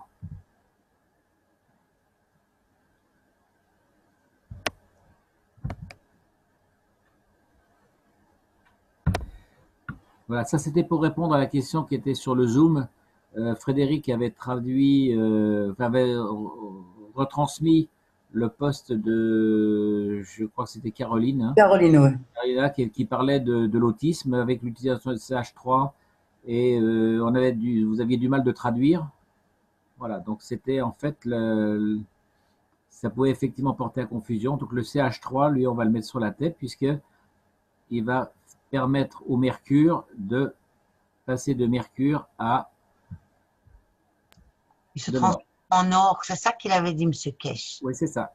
Hein, voilà, le CH3 est donc à l'extérieur, merci. Et CO2 et ZNO sont au centre à l'intérieur.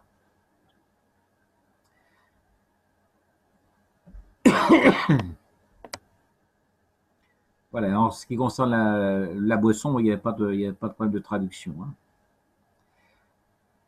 Alors, on n'a pas vu l'anémie. Dans le cas de l'anémie, donc bien sûr, l'anémie, c'est le terme qui désigne l'insuffisance de production de globules rouges ou la perte de globules rouges, par exemple, à la suite d'une hémorragie interne ou une hémorragie à bas bruit. Donc, dans ce cas, vous allez donc là, on va parler de reproduire, donc d'une production, de refavoriser la production de globules rouges en recouvrant toutes les articulations de page de CO2, CH3 avec leurs acides aminés d'un côté et calcium et magnésium de l'autre. Alors, pareil, vous faites le calcul des masses atomiques et il faut avoir un gradient. Rappelez-vous que la production des globules rouges se fait dans la tête des os longs.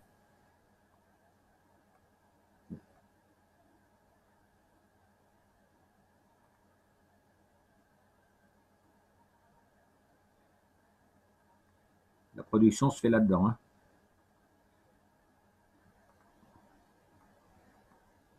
La fémur. Oui. J'écoute. Il y a une question qui a été posée? Et la fémur, l'os long. Les fémurs. J'ai pas bien compris la question. C'est not une question, c'est une affirmation. Le os long est comme les piedi, comme je dis. You speak English? Yes. You can try to speak in English if you want. Okay, it's not a question. It's about one affirmation. It's a long bone, like femur, like a foot, no? Ah, the foot guns, ok. Non, il parle que c'est d'un os long comme les fémurs, quoi. J'ai pas compris. Oui, oui. En fait, il dit que voilà, la production se fait dans les os longs, comme par exemple les fémurs, quoi. Il parle trop vite, j'arrive pas à comprendre, je suis désolé. Ok, donc il parle des fémurs. Ah, le fémur, oui. Voilà, voilà. Il affirme qu'il a qui s'est fait la production. Oui, tout à fait. Voilà. Tout à fait. Alors, on parle du fémur parce que, comment dire, c'est l'os le plus important dans la production des globules rouges et des globules blancs. Donc, c'est pour ça qu'on parle du fémur. Mais sinon, la production se fait quasiment dans tous les os. Mais du point de vue pratique, on va travailler sur le fémur, c'est beaucoup plus simple, hein. Sinon, vous pouvez prendre la tête des épaules, pareil.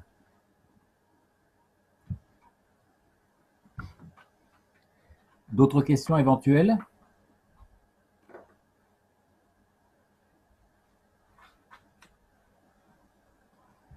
Alors, en ce qui concerne les maladies auto-immunes, donc là, il va s'agir de stimuler la moelle osseuse des fûts fémoraux.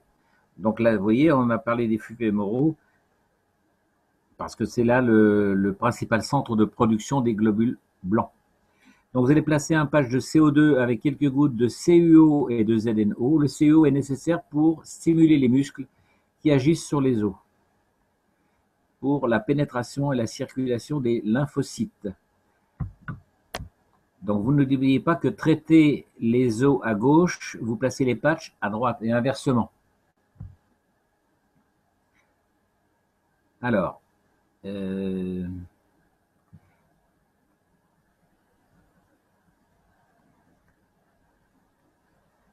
voilà un fémur. Et n'oubliez pas que la paroi du fémur, elle est comme ça.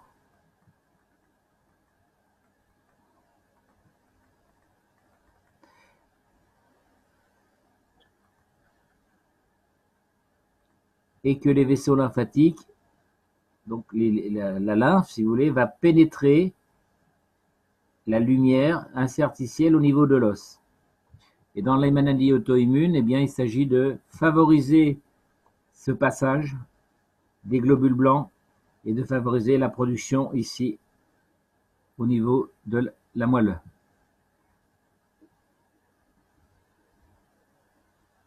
Donc CO2, le CuO, pourquoi? Puisque les muscles sont attachés, ça c'est le tibia par exemple, donc le muscle est attaché au niveau ici du tibia et du fémur par exemple, et donc ces contractions ici vont favoriser l'écrasement ou au contraire le relâchement des vaisseaux lymphatiques et donc favoriser le passage de la lymphe. Donc c'est cette contraction ici, puisque quand le muscle se contracte, il a cette forme-là. Et quand il se décontracte, il a cette forme-là. Donc là, ici, il est moins épais. Donc ici, quand il se contracte, il va donc écraser les vaisseaux lymphatiques. Donc c'est ce travail de contraction et relâchement musculaire qui agit comme une pompe mécanique au niveau des vaisseaux lymphatiques. Donc il faut favoriser le travail musculaire par le CuO.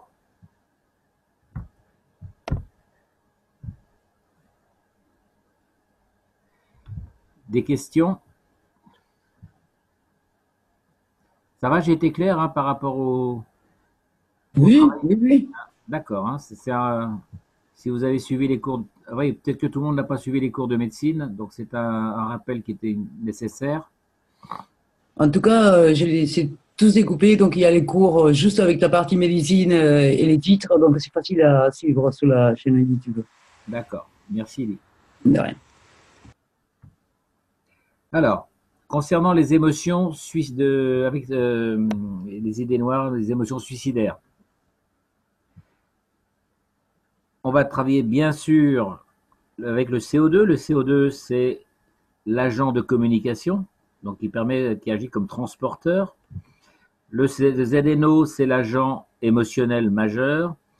Et étant donné qu'on est dans des émotions suicidaires, donc on a des émotions négatives, donc la personne est vraiment très basse du point de vue émotionnel, on va rajouter des parts de CH3 de façon à remonter l'énergie. Puisque dans l'état de dépression, il y a un manque d'énergie, un manque de vitalité. Donc 2 cuillères à soupe matin, midi et soir avec un mélange de 4 parts de CO2, 3 parts de ZNO et 2 parts de CH3, et vous ajoutez une goutte d'acide aminé de CO2, une goutte d'acide de ZNO et une goutte d'acide aminé CH3. Et rajoutez 3 fois 10 minutes par jour le tube respiratoire, plus. Le poumon étant l'organe majeur du point de vue émotionnel, qui représente 20% de la nutrition. Poumon,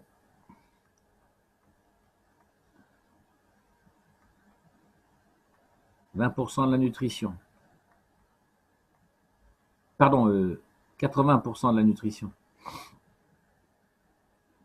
Et les aliments,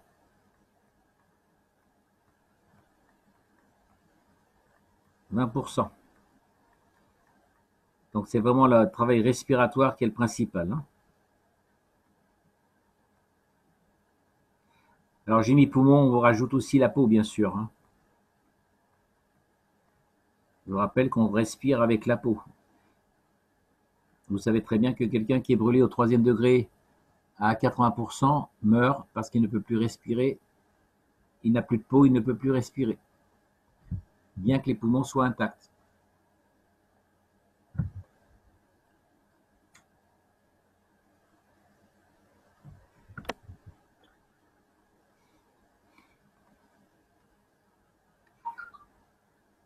Pas de questions à ce niveau-là?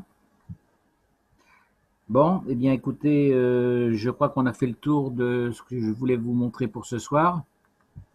Si vous avez des questions générales, je vous écoute.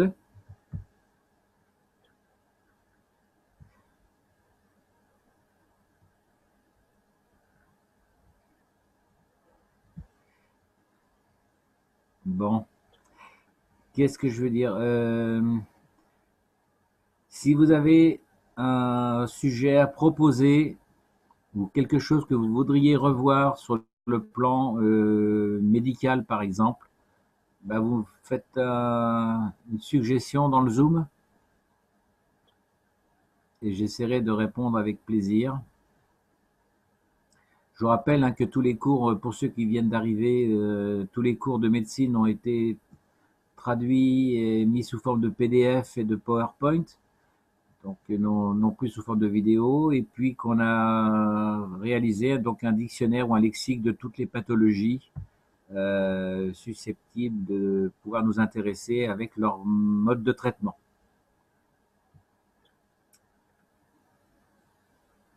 Et il est où ce lexique? Pardon? Il est où le lexique? Alors le lexique, je le mets en vente à 49 €. D'accord. Je voulais pas m'en faire ma publicité, mais bon. Non, mais voilà, c'est bien à dire. Ok, merci.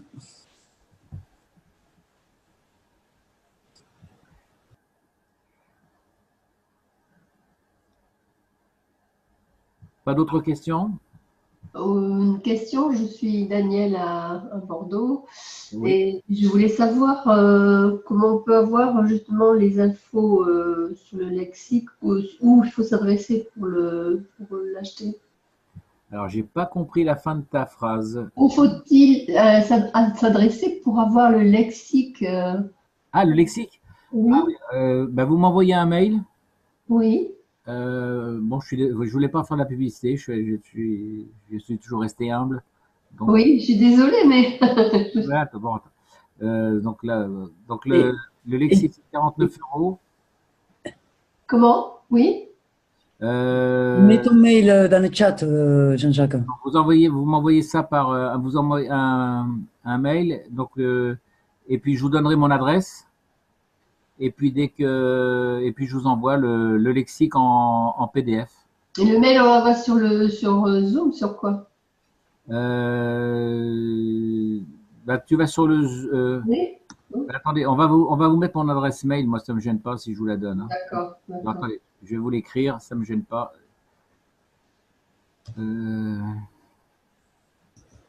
Donc, mon adresse mail, c'est JJ en minuscule, hein. Oui, JJ. Je la mets dans le chat, Jean-Jacques. D'accord. Bon, ben, elle va vous la mettre dans le chat alors. d'accord, merci. Voilà. Donc, donc j'ai mis le dictionnaire des maladies et puis les 30 cours sur la santé. Voilà, si ça vous intéresse, bah vous me dites ce qui vous intéresse. Et puis, je vous envoie ça en PDF. Et pour les cours de médecine, c'est les deux, PDF et PowerPoint. Voilà. D'accord. Donc là, celui à 49, c'est le dictionnaire. Ça, c'est oui, le dictionnaire ou le lexique santé, des maladies, hein, voilà. D'accord, merci.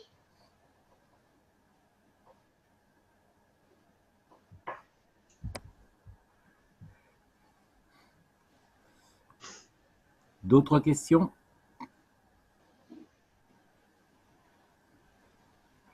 Regardez à proportion des 20% que manger et autre que si respirer. Je me demande, la personne qui vit sur la montagne, oui, mange di più o di meno? Ma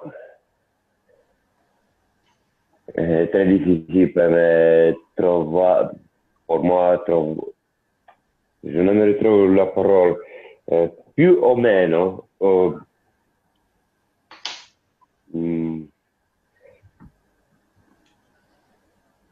aspetta, la montagna, oddio, la personne mangeait di più, oui, oui. Alors, more aliments or gli uomini di campagna. Oddio, aspetta che la traduzione è un po' difficile. Donc, alors, si j'essaie de redire ce que j'ai compris, hein. Tu veux dire qu'en montagne, l'alimentation et l'oxygène est différente que quand on est au niveau de la mer, c'est ça? Oui, tu comprends très bien. Tout à fait. Alors,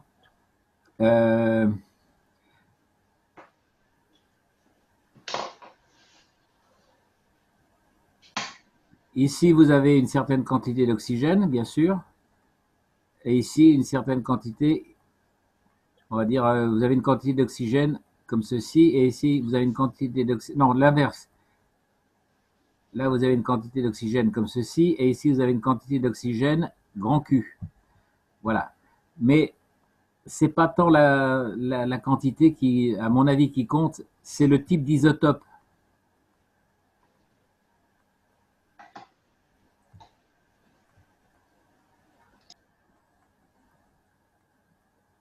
Donc l'oxygène ici n'a pas la même qualité que l'oxygène qui est ici. De même, si vous prenez la Terre, l'oxygène qui est ici n'a pas la même qualité que l'oxygène qui est ici. Ici, vous allez avoir de l'oxygène, je dis n'importe quoi, c'est un exemple, vous aurez de l'oxygène 13, du 14. Ici, vous aurez peut-être de l'oxygène 14, du 16, du 17. Voilà, c'est les proportions d'isotopes qui sont différentes et qui font la différence au niveau de l'oxygène. Bien sûr, il est bien évident que si vous respirez de l'oxygène en haut de l'Himalaya, effectivement, la quantité va jouer. Donc, la quantité d'alimentation au niveau pulmonaire est insuffisante, bien sûr. Donc, non seulement la quantité d'oxygène, alors ce qu'on appelle l'oxygène 2, c'est l'oxygène 16.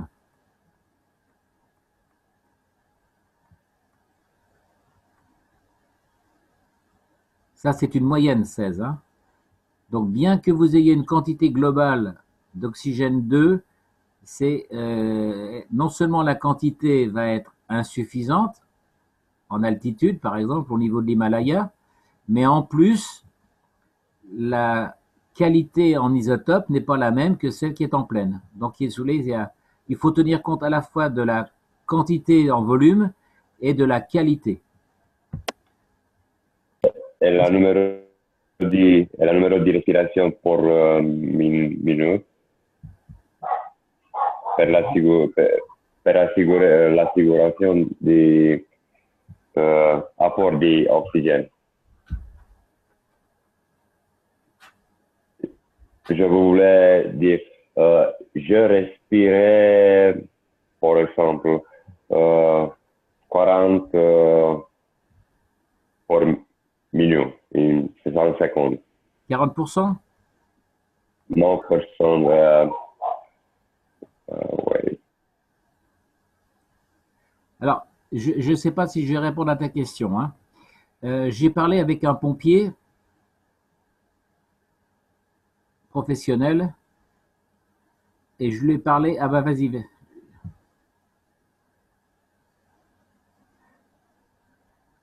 Je respire.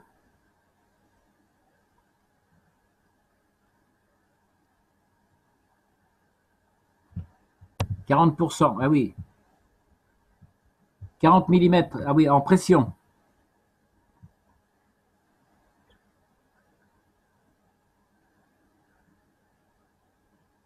Seconds per minute. In Oui. 1 minute. And another in, I don't know. Ah ok, c'est la respiration afghane? Okay, yes. Pour l'apport d'énergie, d'oxygène. À Himalaya, tu as besoin de respirer très rare. D'accord. Oui, oui. À la mer, respirer plus fréquent. Donc tu respires plus rapidement, c'est ça? Oui. Tout à fait. Regardez la respiration. Un homme qui corre, spinning, non spinning, fa una corsa di respiro émotionnel. Tu avais la respiration très accélérée. Oui. Non? Et, tu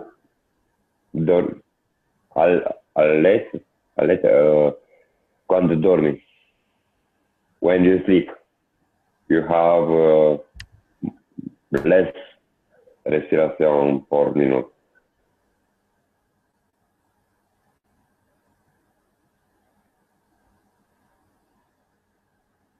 Oui.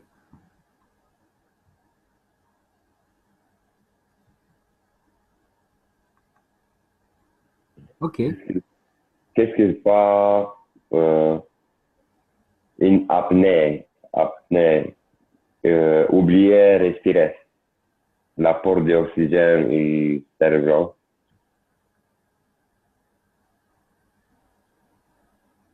La stop respiratoire.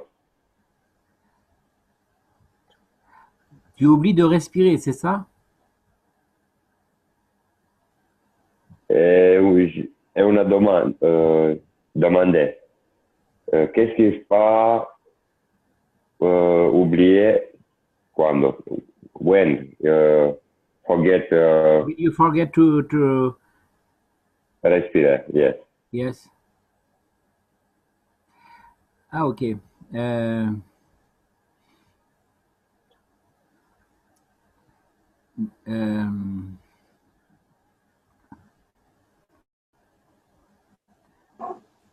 Bonsoir à tous.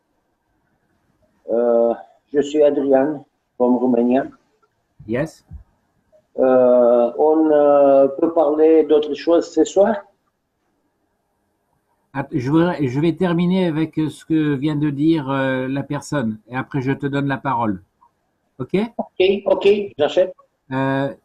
Donc, il a demandé qu'est-ce qui se passe quand on oublie de respirer lorsqu'on est en haute montagne, si j'ai bien compris, hein. Ici, je vous ai fait un os. Ici, c'est la peau.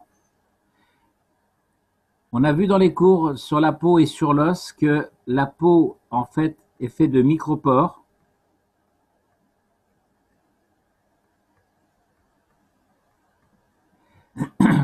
Oui, c'est très intéressant. Et que l'énergie magnétique, Oui, l'énergie magnétique, c'est très important dans ce moment. et elle passe à travers les micropores. Alors, on appelle, c'est même pas des micropores, hein, c'est une découverte qui a été faite il y a 5 ou 10 ans, je crois. On va dire que ce sont des pores, hein, voilà. Et le champ magnétique, lui, passe à travers la peau et passe à travers l'os. En médecine chinoise et en Qigong, on appelle ça l'exercice de la respiration des os. Lorsque vous êtes en état, pour ceux qui font certaines méditations, vous allez très bien percevoir que vous respirez à travers la peau. Alors pour ceux qui ne l'ont jamais fait, ça peut paraître bizarre, mais je peux vous assurer qu'on respire vraiment à travers la peau et à travers les os. Donc c'est un phénomène réel.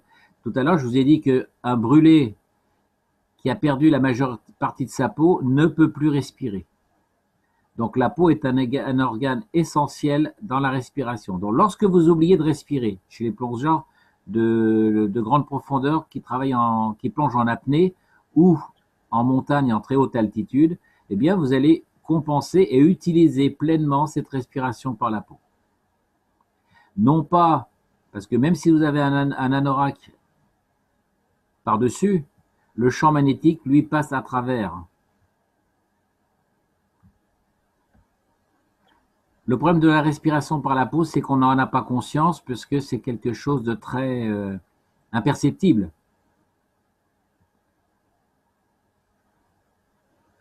Ok, merci beaucoup pour la réponse. Voilà.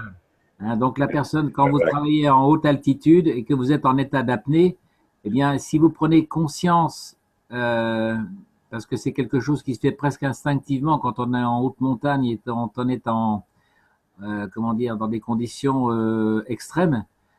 D'ailleurs, pour grimper en altitude à ces hauteurs-là, il faut vraiment être concentré sur son corps et non plus sur l'environnement, ou plutôt la symbiose entre l'environnement impalpable et son corps. Eh bien, on doit le percevoir, ça, cette respiration à travers les os. Hein. Alors, maintenant, je passe la parole à la personne qui voulait poser une autre question de Roumanie. Adrien? Oui.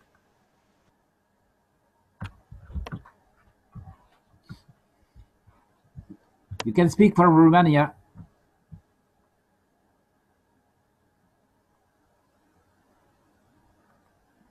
Adrien, mai je peux dire? Oui, je suis là Oui. pour vous.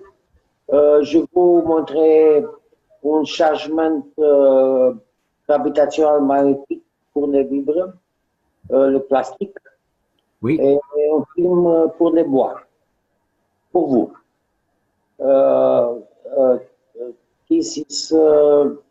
Cette manifestation, c'est unique. Et je vais vous donner. Vas-y.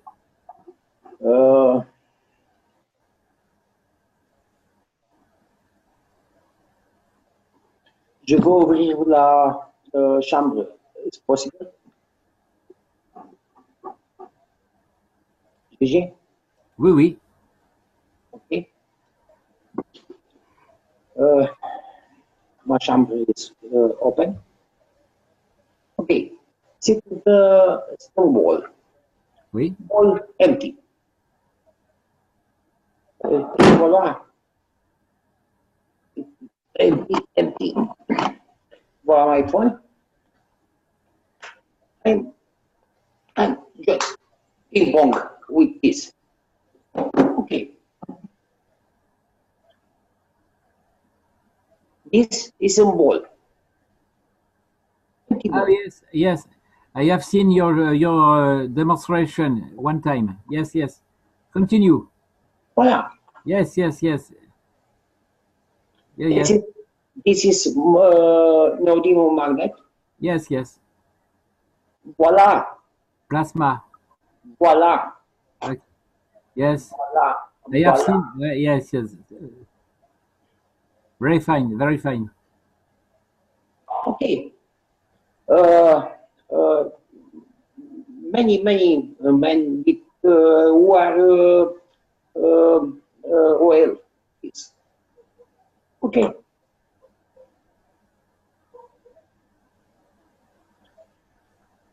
Put this.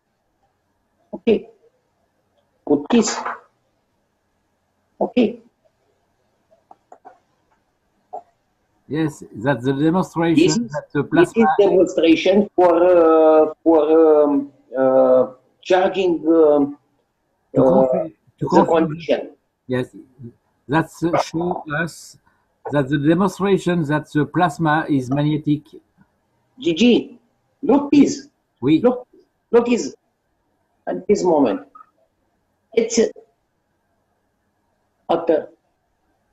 ball. Yes, yes. This is a view bird. This is a little ball.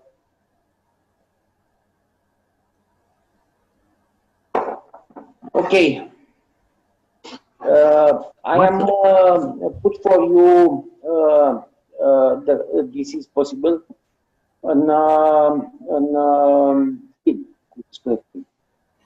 Please, what sort of plasma do you use? Plasma. CO2, CO2, ZNO, CH3. Is the deuterium. Is the deuterium. Ah, deuterium. Yes. Okay. The deuterium has very great possibility. The deuterium is tritium and has hydrogen. It's only plasma. Yes. But is tritium, but is hidrogen. Nu știu cum să spun, nu știu. Nu, un pic, vă spun imediat, aveți răbdare un pic. L'interaction de neodyme magnet with champ de deuterium.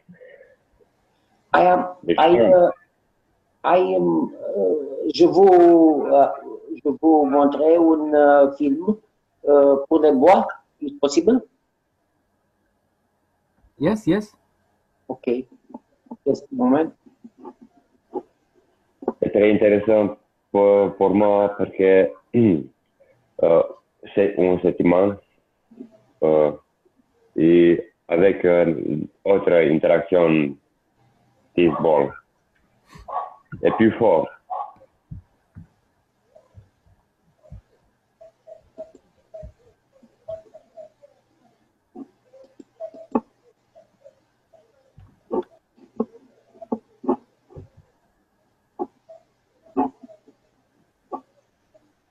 Și am făcut un suport dintr-o sârmă, am dat lemn magnetice ca să putem să facem experimentul. Este one piece of wood. A fost lăsată aproximativ săptămânii mă lichidă de ulterior, scoasă de acolo dimineață și astăzi făcut experimentul. Și să vedem ce se întâmplă pe lucrurile.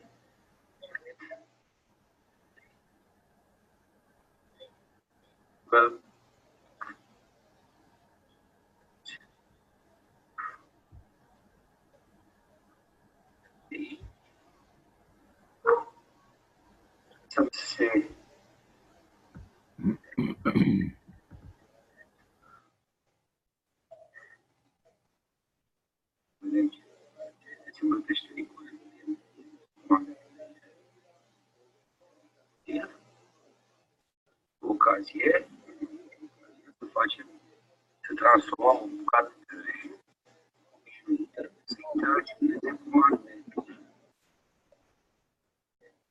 experimente.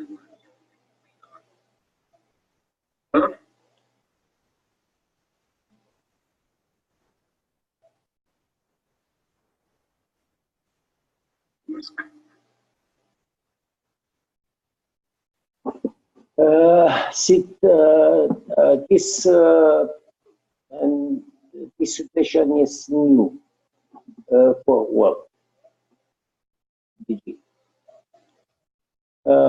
Mr. Keshe, speak too. Okay? Thank you. Ok.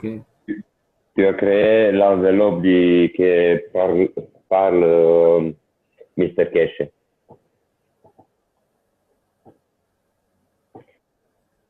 Mais vous avez mis des deutérium sur le bout de bois? Première est eau plasmatique pour deutérium. Et right now it's empty. It's Okay. only filled. Dans les bouts de bois, hein? Oui. Ok, super, génial. À propos, ne pas oublier le réunion du mois prochain avec le humble groupe roumain et français et définir le thème de toi, le thème tout. Okay? We don't forget the meeting in Plasma Cafe with both teams and chose the what do you want to speak in this reunion?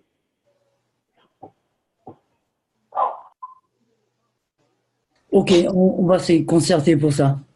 Super. Merci beaucoup. Ok. Ok, merci beaucoup et moi, je vous êtes vos amis. Vous aussi. Ok. Ok. Thank you for your work. Thank you. Okay.